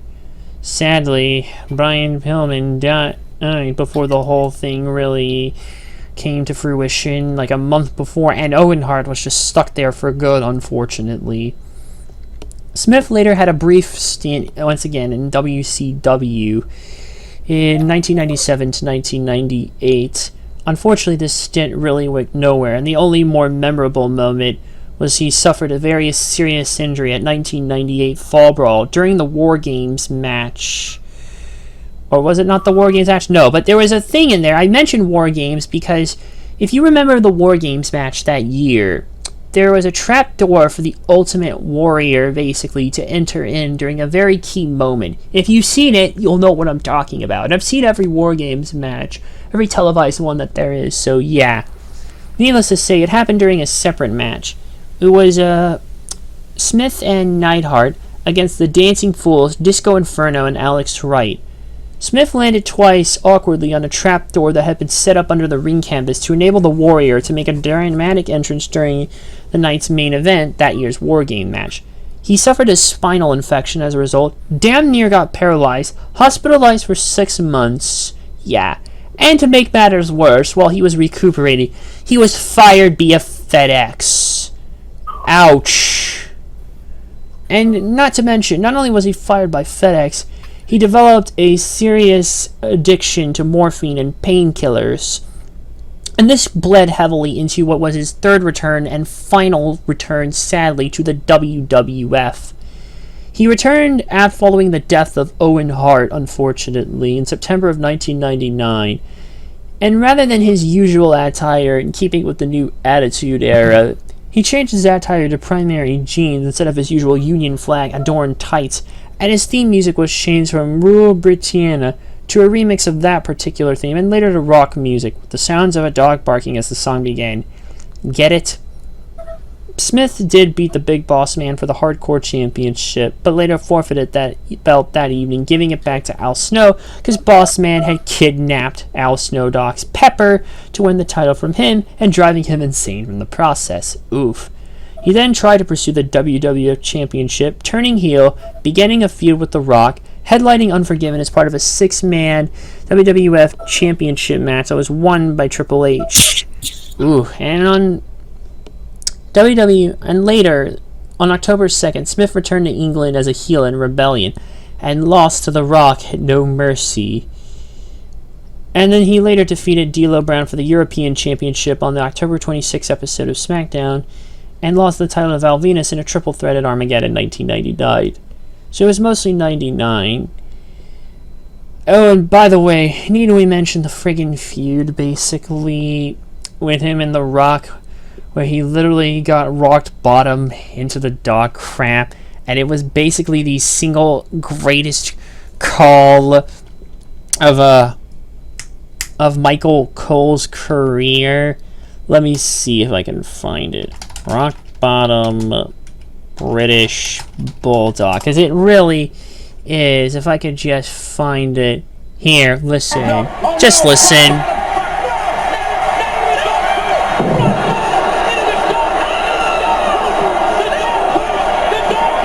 Ladies and gentlemen, the single greatest call of Michael Cole's career. And not to mention, he was also the victim of one particular people's elbow where Rock had that sliding off the ropes. Yeah. Oh, and he had a, wasn't he in the Royal Rumble match in 2000? Oh yeah, he was. May 6, 2000, Smith defeated Crash Holly for the Hardcore Championship. Holly regained the title from Smith in New Haven, Connecticut on the May 11th episode of SmackDown.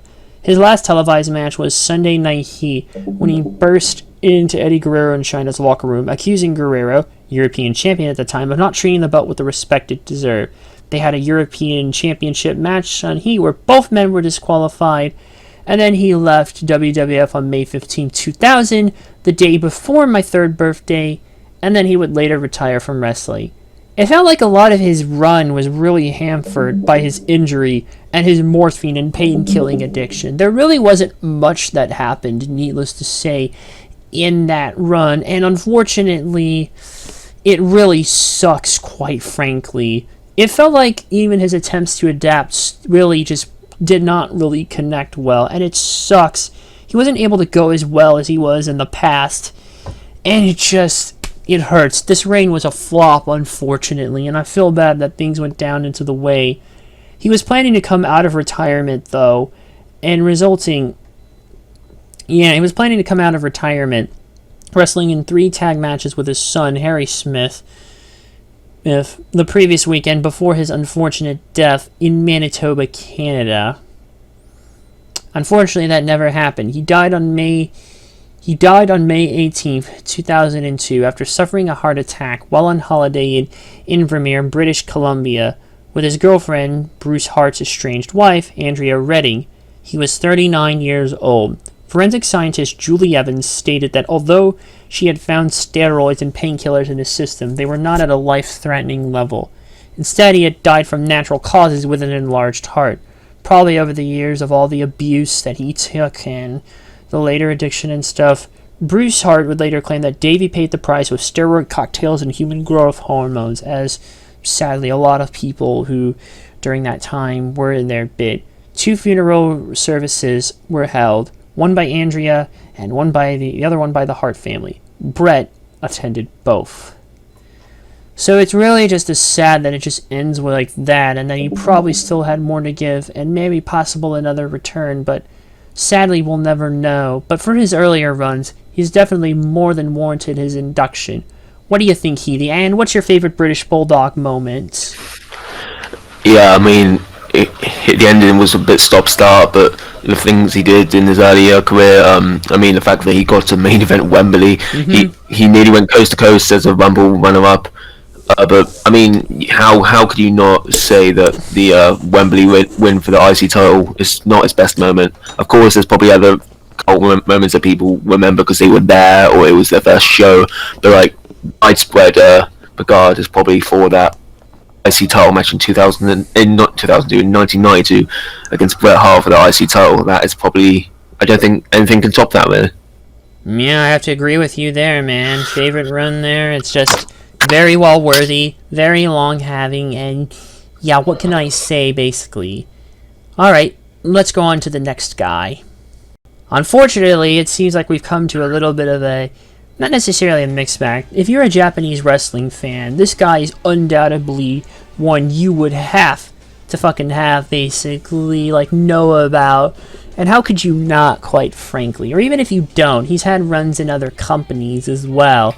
It's Jushin Thunder Liger, recognized WWE Accolades, 11-time IWGP Junior Weight Heavy Champion, 1-time WCW Light Heavyweight Champion, and considered by WWE to be one of the most revolutionary competitors in sports entertainment.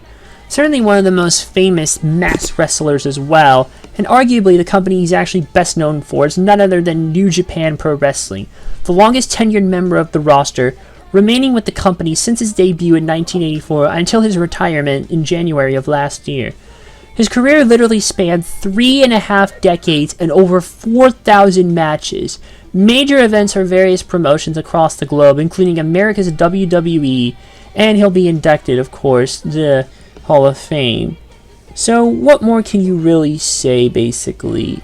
He adopted the name, by the way, based off the anime series of the same name, Jushin Liger. That's where his name came from, and he became Jushin Thunder Liger, and was a major success in the junior heavyweight division, basically, for many years. 11 times, and is set the record for the longest reign during his second reign for over 628 days. He's also the first 3-time Best of the Super Juniors tournament winner, a record eventually tied by Koji Kanemoto, a former 6-time IWGP Junior Heavyweight Tag Team Champion, won the Super J Cup twice in 1995 and 2000, and was inducted into the Wrestling Observer Newsletter Hall of Fame in 1999. He also wrestled the opening match for the first January 4 Tokyo Dome show in 1992, and the first ever match in WCW Monday Nitro.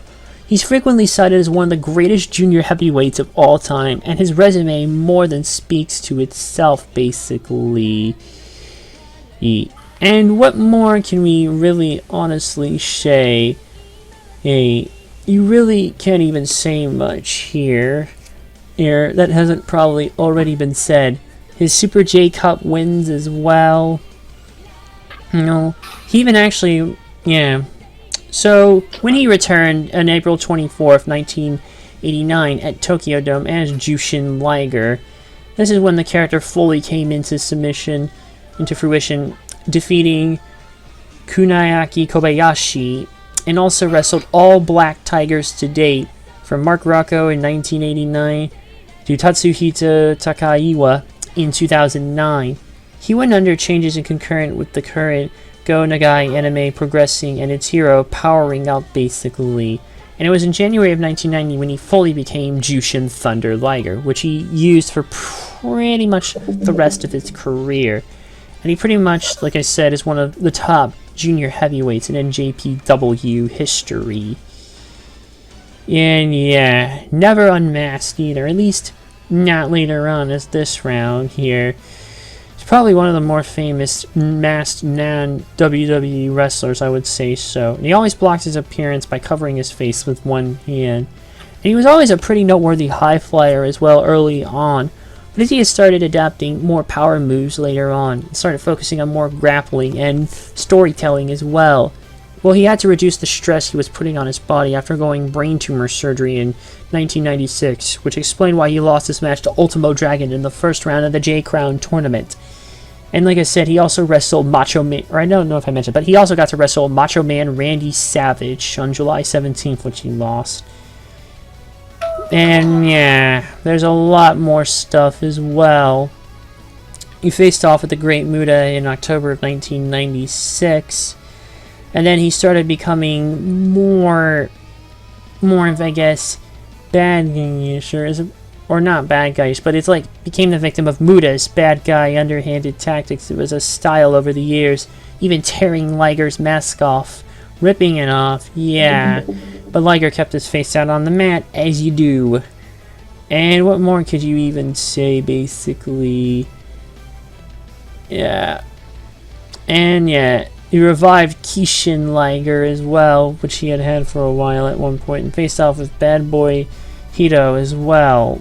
And story was Hito cut off a piece of Liger's hair, Liger vowed revenge, transformed into Kishin Liger, and won the match with a brainbuster on a steel chair. Had many more returns as well, and even adopting a gimmick variation based off his old foe of Muta. Using bloody and evil tactics in a match, and even had a brief appearance as well in the heavyweight division when Booker Riki Choshu decided to de-emphasize the junior heavyweight division, a costly decision that diminished its credibility, where Liger wrestled heavyweights without wearing the upper part of his bodysuit or mask horns. First time he did that was in February 24th, 1994 against Shinya Hashimoto in a non-title match between IWGP Junior Heavyweight Champion and the IWGP Heavyweight Champion. He continued to do more veteran stuff throughout the 2000s eventually, before his final match at Wrestle Kingdom 14. After he and Naoki Sana were defeated by Hiromu Takahashi and Ryu Lee.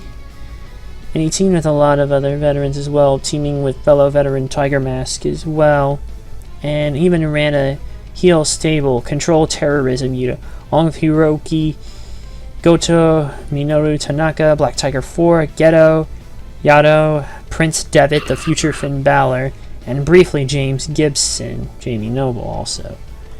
Now, in terms of that, the only other thing I really kind of want to focus on here is his WWE stuff, which there's really not much, which is why I wanted to mention the NJPW stuff. Sadly, I didn't have much time to see it, but from what bits and pieces I've seen, he definitely lives up to the hype. So anyways, Liger actually first worked with the WWF on April 13th, 1990, defeating Akira Nogami at the WWF AJPW NJPW Wrestling Summit, which was an event co-produced by NJPW, WWF, and All Japan Pro Wrestling. He returned to the company in 2015, defeating Tyler Breeze at NXT TakeOver Brooklyn on August 22nd in 2015, According to NJPW, WWE had approached them about bringing Liger in for the event as a special guest for the show, and then of course in 2020 they would eventually announce it. They announced that he would be inducted, and rightfully so. I'll mention the WCW stuff as well, because again, he had an appearance in like the first ever WCW Nitro as well, but also had other appearances during the 90s. He debuted for WCW in December of 91, feuded with Brian Pillman over the WCW World Light Heavyweight Championship, defeated Pillman for the title on Christmas Day at a house show in Atlanta, held the title for 2 months, and lost it back to Pillman at Super Brawl 2. Liger left WCW in December of 92 after Starrcade, teaming with Eric Watts in a losing effort to, the late Dr. Death Steve Williams and Sting in a lethal lottery match. He later returned in 1995 and had the distinction of appearing in the first ever match on the inaugural WCW Monday Nitro at the Mall of America on September 4th, where he lost to Brian Pillman. Returned 1 year later in September of 96 and would go on to face many other opponents like Chris Benoit, Pillman, Dean Malenko, Rey Mysterio Jr., and Juventud Guerrera, and unsuccessfully challenged Conan for the WCW United States Heavyweight Championship at Slamboree 96. There was a little bit of controversy, though, in late November, early December 99, while he was doing a short tour in WCW as the IWGP Junior Heavyweight Champion, which he lost the championship on an episode of Monday Nitro to Juventud Guerrera via a blow to the head from a tequila bottle. Liger regained the title the following week from Psychosis, who was substituting for Guerrera because he, broke his fucking arm. However, the scripting of these title changes was viewed as embarrassing for NJPW, and the company chose to not acknowledge or release any information about the title changes. In turn, none of the Japanese sports media outlets reported the 2 title changes as well. New Japan did not recognize Guerrera's reign until 2007. Liger was also referred to as a 10-time champion at this time. And that's really all I can do without going into more details. He had other stints as well in Ring of Honor from 2004 and 2010, and even 2014 to 2017. May have appeared at Road to G1 Supercard 2019 when I was there. I can't remember. Yeah. Also, he had a brief 1-year stint in TNA as well, and some stints as well in CMLL and in North American independent promotions as well. But there's really much more, like Pro Wrestling Guerrilla and all that jazz, and yeah. But if I go on here, we'll be here forever, quite frankly. So there's really not much for us to go into detail, but honestly, though, what more can you really say about Liger? The dude has definitely had one storied career, absolutely lives up to the hype, and, yeah, not sure if we'll have any favorite moments, but, yeah, what do you think, Healy? I mean, the fact that he's been inducted into the WWE Hall of Fame just shows how much of an impact he's had in the wrestling world. I mean, to be in Japan for the vast majority of his career, to be in the Super J Cup so many times. I mean, even facing Great Muta, a well-known heavyweight in the Japanese scene, he wasn't just always in the cruiserweight scene where he frequented, bringing out his old ego, Keishin Liger, if he was unmasked, and he did it so sparingly. That's the thing about Jushin Thunder Liger. Whenever his old ego came out, it was important. Jushin Liger knew how to create these moments, and I mean, when I think of Jushin Liger, probably not what many people think, but I think of that PWG moment where he has a thumb in people's ass and it's this whole line. Oh my good grief, man. I know. Yeah. No, go on.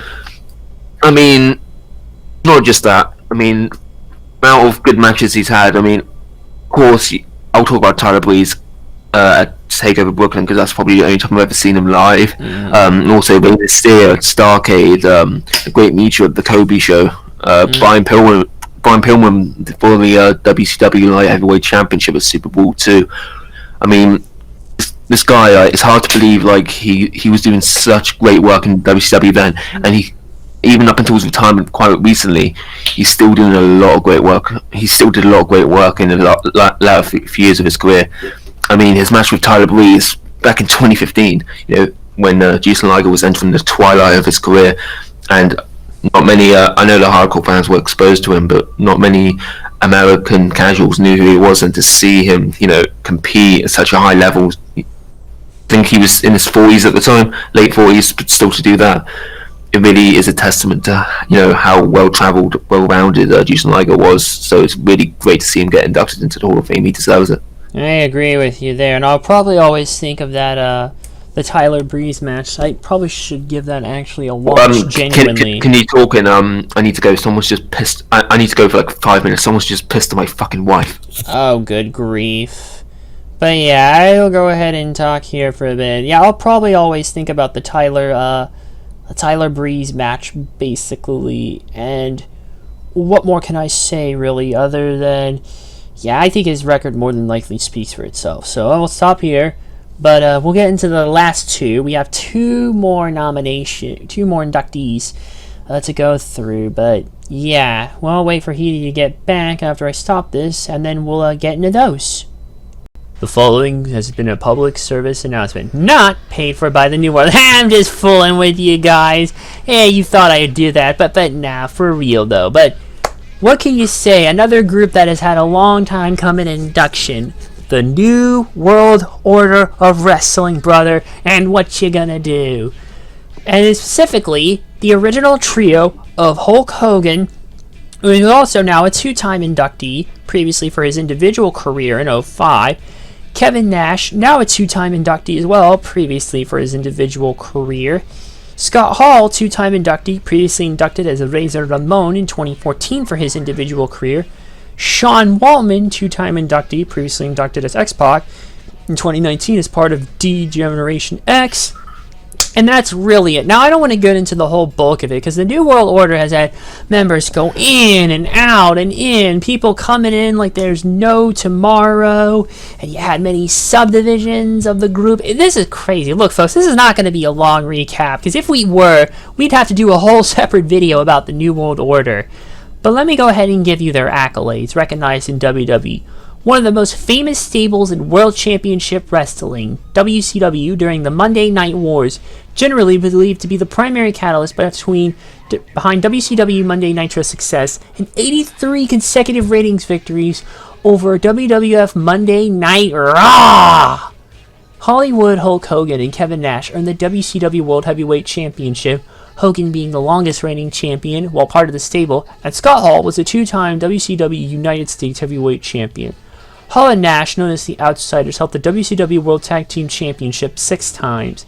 Sean Waldman, then known as Six, was a one-time WCW Cruiserweight Champion and co-champion during one of the Outsiders during the WCW World Tag Team Championship reigns under the Freebird rule. And what more can we say about this fucking stable that hasn't already been said before? The stable originated in WCW with the gimmick of a group of unsanctioned wrestlers aiming to take over and control WCW in the manner of a street gang. It all started with Bash at the Beach in 1996. Hall and Nash had defected from WWF and were known as the Outsiders at this point, and had Bash at the Beach in 1996. If we can find the fucking thing, here's what it was. It was a hostile takeover match, a 6-man tag match, was the main event. Hall and Nash had a mystery third man, and they were facing off against, who was it? They were facing off against Randy Savage, Sting, and Lex Luger. Although, apparently Luger was injured badly too, and when the mystery man came out, the mystery man was none other than Hulk fucking Hogan. This was a shocking moment because Hogan was never a heel at this point in his career, maybe except outside of Japan. But in the US, this was a shocking light. No longer was the babyface superhero urging you to say your prayers and take your vitamins. It was now evil, goddammit, evil Hogan, decked in all black, or soon to be decked in all black, and pretty much, yeah. And after this infamous match, Mean Gene interviewed Hogan, and Hogan exclaimed Hall and Nash were the new world order of wrestling to give the group its name. Gene Okerlund said, "Hulk Hogan, excuse me, what in the world are you thinking?" Hogan goes, "Mean Gene, the first thing you need to do is tell these people to shut up if you want to hear what I got to say." And Okerlund goes, "I've been with you for so many years. For you to join up with the likes of these two men absolutely makes me sick to my stomach. And I think that these people here," points to the crowd, "and a lot of other people around the world have just had about enough of this man," pointing at Nash, "this man, and you want to put yourself in this group? You've got to be kidding me." And then, the first thing you gotta realize, brother, is this right here is the future of wrestling. You can call this the New World Order of Wrestling, Organization of Wrestling, brother, whatever. You get the idea. And yeah, this was it. Hostile takeover of WCW, led by these three. Bischoff's Secret. Hogan winning the WCW, the WCW World Heavyweight Championship, him and Nash, and what more can you say? Syxx joining the group later on, despite the fact that primarily it should be the three main original members themselves. And needless to say, they expanded like fucking crazy, getting people in and out, of course, feuding with Sting, basically causing Sting to adopt this whole the Crow-like gimmick that we pretty much know Sting for.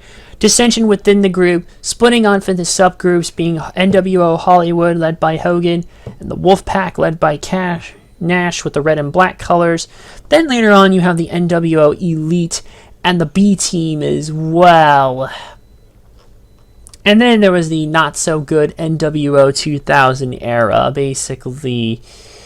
I think Bret Hart may have had some involvement. It's like, what? It was a fucking mess. Look, it started off promising with the war with Sting and the terror and all, but for the most part, things started to dissolve later on when it just started expanding the NWO. It got way too big for control out of its own group, and it went on way longer than it had any right into. Let's just say it went over from Bash at the Beach until pretty much the dissolution of WCW in 2001. And rival incarnations within the old group itself. It's hard not to say how big the NWO was, but unfortunately it got too big for its own good, quite frankly. You even had other spin-offs not directly associated, like with the Latino World Order as well. That was something. I also do want to at least mention some of the stuff in WWF when the NWO came to there. After basically WWF bought the WCW library and trademarks in 2001, Vince McMahon wanted to kill his own company with a lethal dose of poison, which he's doing nowadays very well by being himself. But for the most part, Hogan, Hall, and Nash were brought in as hired thugs to attempt to kill the company, so McMahon would not have to share power with new kayfabe owner Ric Flair. And then, of course, they feuded with Austin and The Rock. Scott Hall went up against Stone Cold, and Hogan went up against The Rock in a very, very legendary match at WrestleMania X8. Again, this is another absolute must match. For those of you who haven't seen it, you younger fans, you must go and watch it. It is absolutely worthy. And the arena that night, the energy was just booming like crazy. The stare down between these two. Icon versus icon. There's no other way to put it. And eventually Hogan ended up turning face, though, because people wouldn't stop cheering him. And then Hall and Nash brought in X-Pac, basically, to replace Hogan, as Hogan had turned face. And then they were all drafted to Raw, the NWO, on Raw, despite rivaling with the NWO feuded with Kane until he was lured backstage by X-Pac and put out of action by having his head smashed with a chair. Kevin Nash was suspended to recover in storyline for attacking Kane to recover an injured bicep, and X-Pac eventually would begin wearing Kane's mask to taunt him of the fact that he put him out of action. Big Show fucking joins for whatever reason on April 22nd of Raw, and even shortly joined by Ric Flair. What? Yeah, things got a mess. I think even Shawn Michaels at one point joined the group, and Booker was briefly in before Shawn Michaels literally kicked him out. Yeah, I think it's safe to say if I can English today, to say that the run of the NWO and WWF/WWE was a fucking failure, quite frankly. Certainly did not live up to the heights, quite frankly, that it did in WCW before everything went to shit. They had a couple sporadic appearances. The August 11th, 2014 episode of Raw, airing on Hulk Hogan's 61st birthday, featured Scott Hall and Kevin Nash as guests, and Hogan had an NWO shirt hidden under his Hulk Rules shirt, until Brock Lesnar interrupted, saying, "Party's over, Grandpa." But then John Cena came in, his opponent at that SummerSlam, and we know what happened there in 2014. And there was some other stuff. And also, need we mention as well, at WrestleMania 31, Hogan, Nash, and Hall assisted Sting in a longtime rival Sting in WrestleMania debut match against Triple H, while the NWO was helping fight off D-Generation X, who interfered on behalf of Triple H. And what more can we really say? Yeah, this stable, there's really not much more we can go on about. There's a whole Wikipedia page for members of the New World Order, for Christ's sake. That's how big the fucking group is. We literally have to have a Wikipedia page defining everything.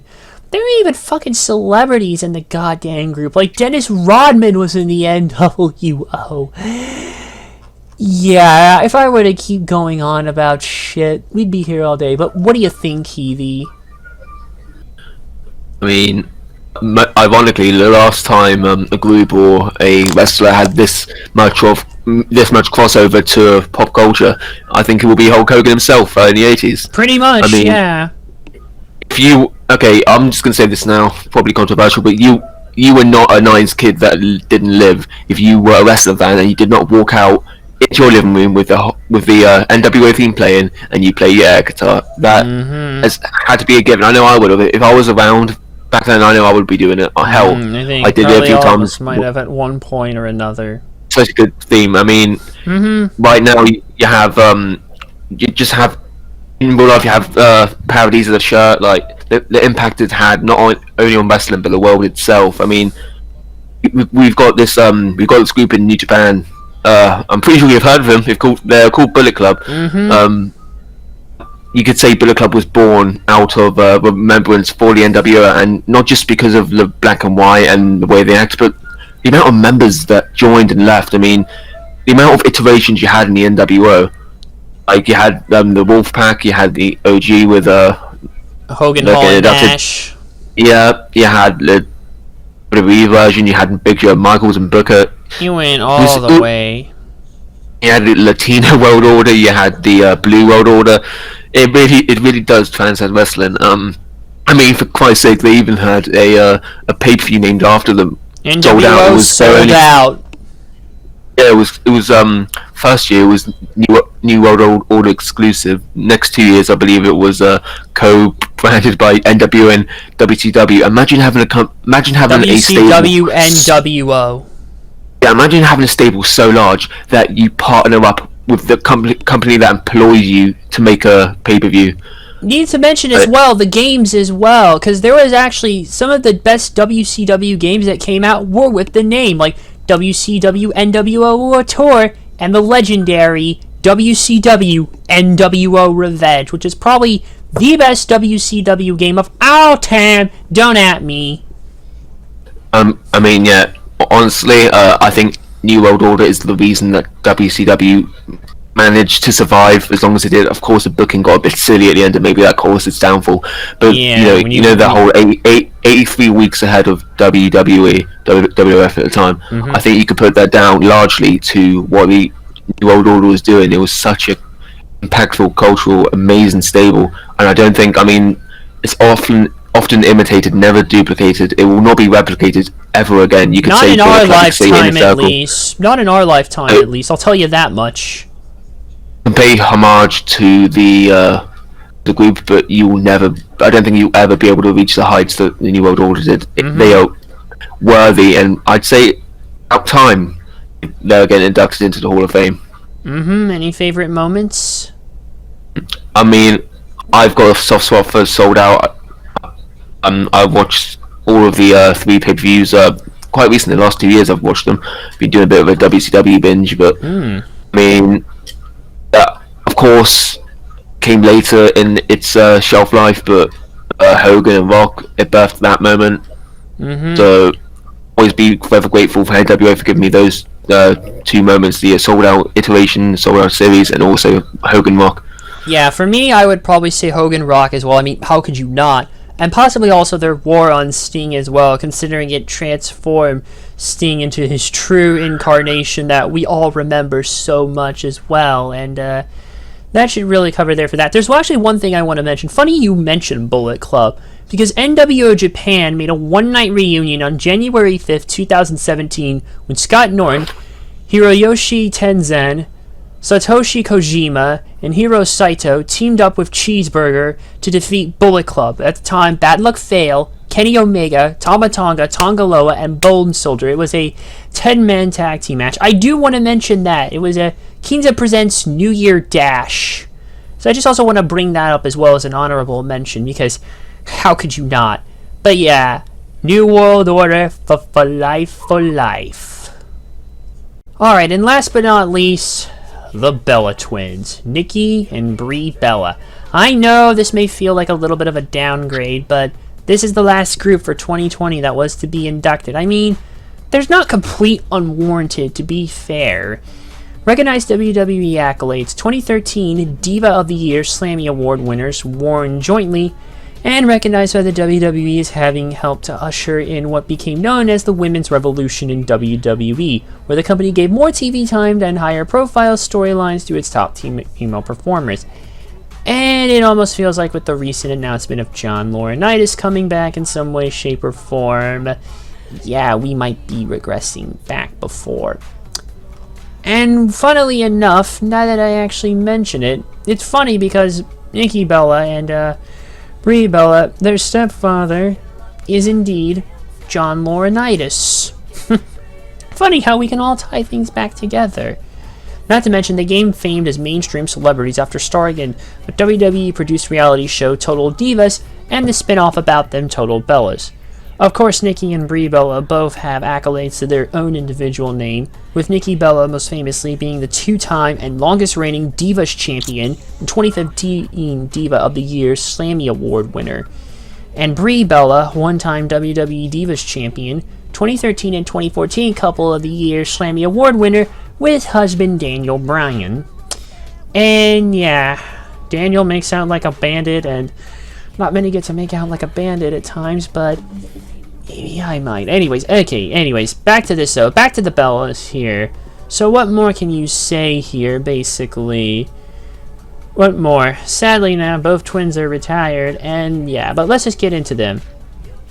Basically, the thing is here, they were signed to developmental contracts in June of 2007 and assigned to FCW, which was then WWE's then developmental territory in Tampa. They made their in-ring debut on September 14th, defeating Natty Neidhart and Chrissy Fane with Victoria Crawford as a special guest referee.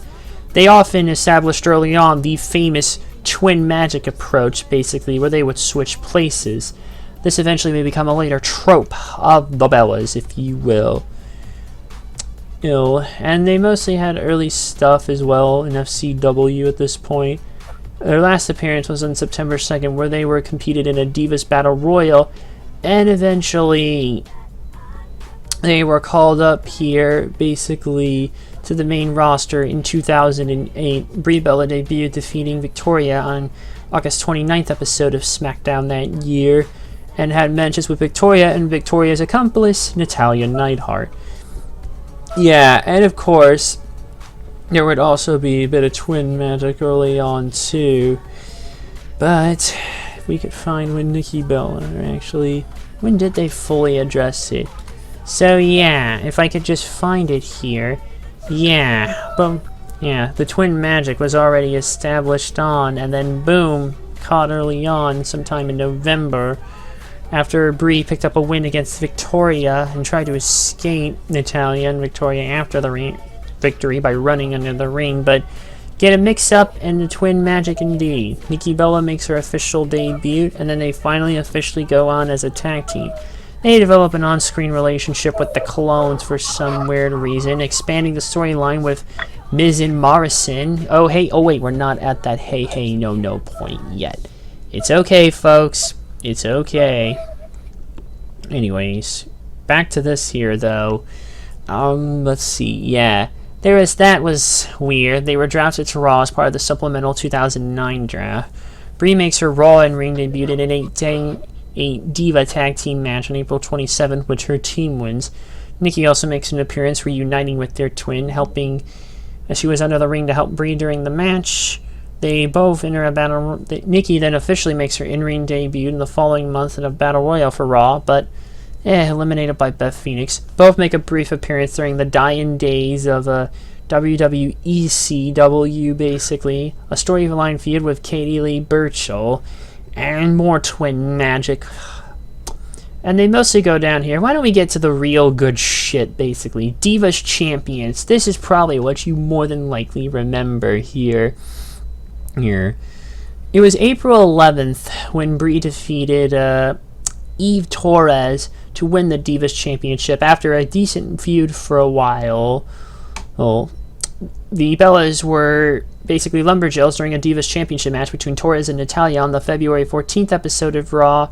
And yeah, April 11th Raw, Brie becomes the first twin to ever held a championship in WWE, defends the belt against Kelly at Over the Limit after switching places with Nikki.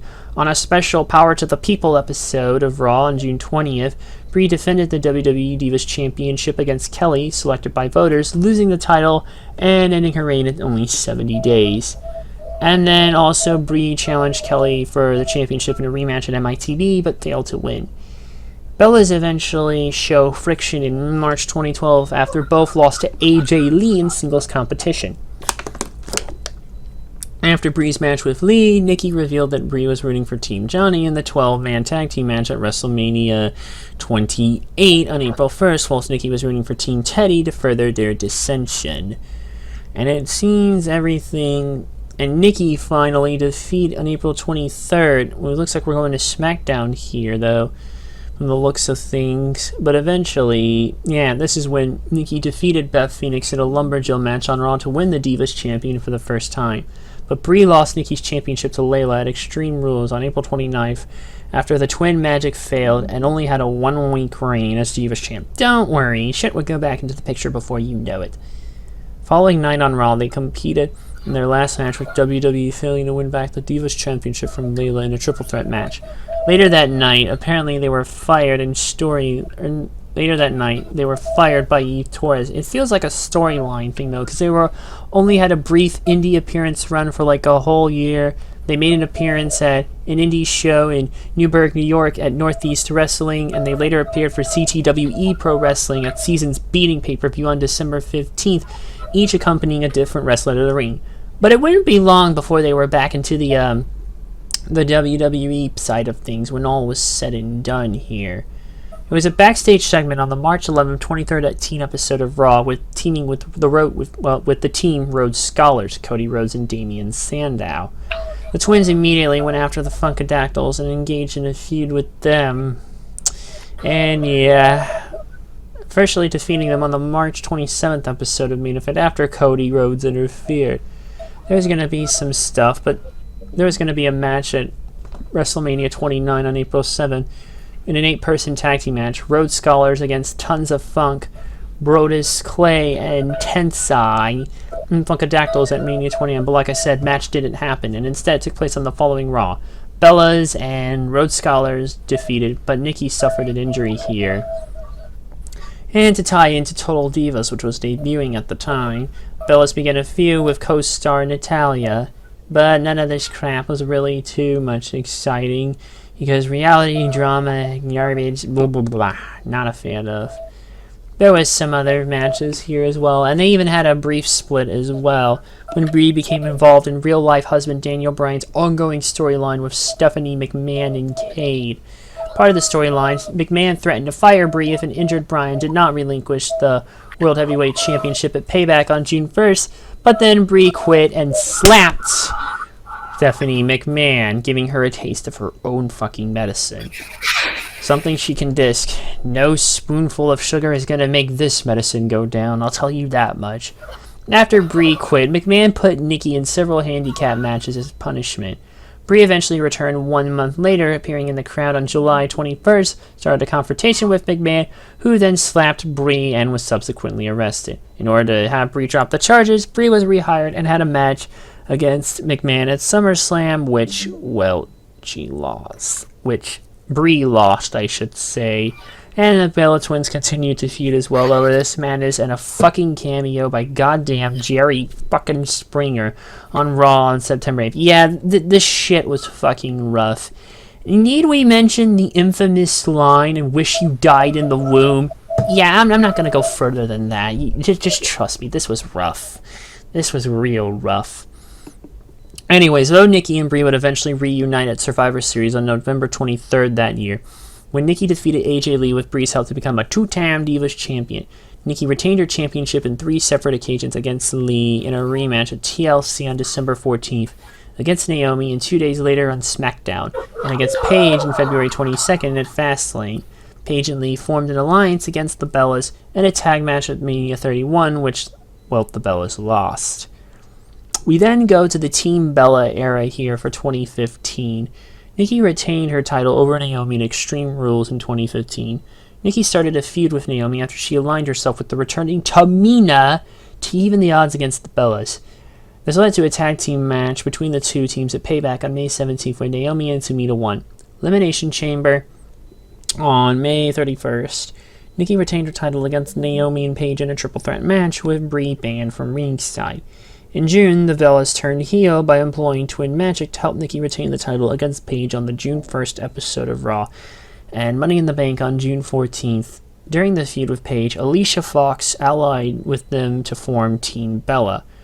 Beast in the East is when July 4th is when Nikki retained the title against Paige and Tamina.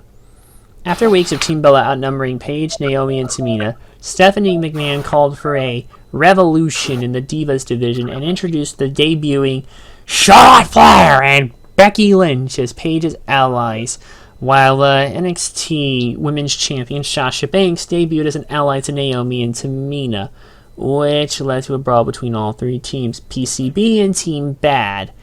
Nikki then lost to Charlotte in a tag team match on the August 3rd episode of Raw, and to Banks on the August 17th episode of Raw in a non-title match. August 23rd, the 3 teams faced at SummerSlam in a 3-team elimination match where Team Bella first eliminated Bad before being a PCB's win. And on September 14th episode of Raw, Nikki defended her title against Charlotte, who pinned Brie, after the twins had switched places to win the match, but retained the championship since titles cannot change hands by disqualification, and longest reigning Divas champ in history, surpassing AJ Lee's record of 295 days. On September 20th, Nikki dropped the championship to Charlotte at Night of Champions, ending her reign at 301 days, and failed to regain the title at Hell in a Cell 2015 on October 25th. After, Nikki went on hiatus from television and in-ring competition due to a neck injury that would require surgery. Returned for one night on December 21st to accept the Slammy Award for Diva of the Year. During Nikki's absence, Brie continued to wrestle in singles competition and tag matches with Alicia Fox. Brie was unsuccessful in winning the Divas Championship at Fastlane 2016 on February 21st in a match against Charlotte. During that time, Team Bella quietly disbanded. There's some minor stuff, more feuding with Lana, who eventually teamed up with Team Bad, and led to a 10-woman tag team match at WrestleMania 32. The Total Divas, when consisting of Alicia Fox, Natalya, Paige, and Eva fucking Marie, and Brie Bella, of course. And then Team Bad and Blonde, Naomi, Tamina, Summer Rae, and Emma. Or wait a minute, are we missing someone here? Oh, maybe Lana? Oh, fuck, I don't know. I don't think she was fully wrestling. Whatever. Anyways, that was it. Team Total Divas won when Naomi submitted to Brie. Nikki returned, celebrated with her co-stars, and then that would basically be her so-called retirement for all of how many years? I don't know. Anyways, that really ends their career there. And January 22nd, 2018, on the Raw 25, Bellas were honored as part of a segment involving women legends considered important to the company's success. Also, Brie and Nikki participated in the first ever Women's Royal Rumble match, entering at number 28 and 27, making it to the Final Four with Asuka and Sasha Banks. Nikki eliminated Brie before being eliminated herself by the winner, Asuka. They also reunited for the first time in 3 years on the September 3rd, 2018 episode of Raw, defeating the Riot Squad, but need we mention the less said about what happened with Brie's ring rust? Yeah, the less said about that, the better. The botched suicide dive and yes kicks. Bellas eventually teamed with Ronda Rousey to defeat the Riot Squad at Super Showdown on October 6, 2018, and won the rematch 2 nights later on Raw. After the rematch, Bellas attacked Rousey. Nikki received a title opportunity against Rousey at WWE Evolution on October 28th, but was unsuccessful. This was her last match, as both Bellas announced they retired from in-ring competition. Brie announced it on the March 10th episode, and Nikki announced her retirement on the season finale on March 21st. So what more can I say? It's kind of a complicated legacy with the Bellas when you look at everything and all said and done. But I guess they have done some stuff, suffering through a lot of crap to allow the future women to actually, be their own stuff and actually go the distance as well, and putting on stuff that can rival the men, basically, at times. But that's not really most of that. But you know what? That's not here or now. And yeah, I'd say probably warranted. Maybe a little less of it. But yeah, it is what it is. What do you think, Heathie? I mean, as my 8th grade teacher once said, you can look, but you can't touch. So, you think you're untouchable? I had to do it. I had to do that, man. Alright, continue. It makes sense. Nikki Bella and John Cena were once a thing. But not anymore. Not anymore. Gotta keep that in. Wah, wah. Obviously... okay, I don't want to speak about them negatively. They weren't the best wrestlers in the world. They did a job in the late 2000s, but they really stuck around. Really helped. I think they helped usher in the women's revolution. Mm-hmm. Of course, you could probably attribute that more so to Paige, Charlotte, Becky, Tamina, all of these women. But Bella Twins, they were there. They did a good job. They were consistent, loyal to the product. I mean, they had a lot of mainstream appeal. They had that crossover ability, and they really did improve in the later years. It's a shame to see them get the hate they do. They're not awful. They're not awful by any stretch of the imagination. I'd agree with you on that. Obviously, it doesn't help that we don't have the best track record with portraying women in storylines, but there you go. But yeah, you really got, whether you love them or hate them, you really have to say that the Bella Twins, that indirectly or directly, were the pioneers for the women's revolution. They were around during the time they were at the forefront of the first, big storyline that really brought it about in the SummerSlam 2015 with that 3-team match. And yeah, I mean, Bella, former Divas champion, runner-up in the 2018 Women's Royal Rumble, if you can believe that. Brie Bella, also a former Divas champion. They've got good accolades. I'm surprised they haven't been brought back to feud for the women's tag team titles. Like I said, the retirement has kind of put the kibosh on that, especially with Nikki's neck. But given that Edge and Christian made their returns, I guess nothing's impossible. Maybe I'd like to hope. I'd like to hope so too. I mean, I think the only reason why people may dispute this Hall of Fame pick is because they're so recent. It'll be like if WWE announced that Kofi Kingston or The Miz or Dolph Ziggler will be going into the Hall of Fame. I think in the future they will, but right now it's like, wow. Yeah, a little early for some. Of our time, it feels weird. It feels weird seeing a wrestler of our generation, of this decade, being inducted. But I guess we're getting to that point. Oh man, I'm getting old. We all are. Honestly, despite what you say, good, bad, or indifferent, I think they're worthy of being inducted into the Hall of Fame. Yeah, I'd say so. Any favorite Bella moments? I mean, I wish he died in the womb was one of the good ones, I feel. Oh, good grief. Honestly, I wasn't that angry with the Brie and Stephanie encounter in SummerSlam. I felt like actually pushed Brie Bella to a level of popularity that she hadn't recently gained. I know she was with Bryan at the time. He was still red hot despite dropping the title recently, but I really enjoyed that. So, and of course, I didn't mind the stuff they were doing in early 2010s either. But I enjoyed it. I definitely enjoyed their later work compared to what they were doing before with Twin Magic. Yeah, I have to agree with the later work as well. Especially, I think the thing was like the match that eventually pretty much currently is the last of Nikki Bella's career, unless a miracle happens again like it did this year and it did last year that I personally witnessed. So yeah, but anyways, I'd probably go with the Nikki Bella Ronda Rousey match is one, at least for Nikki's side of things. I guess in general though, or maybe I should just throw it in general. Yeah, but I really feel like that match there was pretty much a cementing one for that pay-per-view. If I could just remember the name, Evolution, if I remember, not to tie it back to Batista.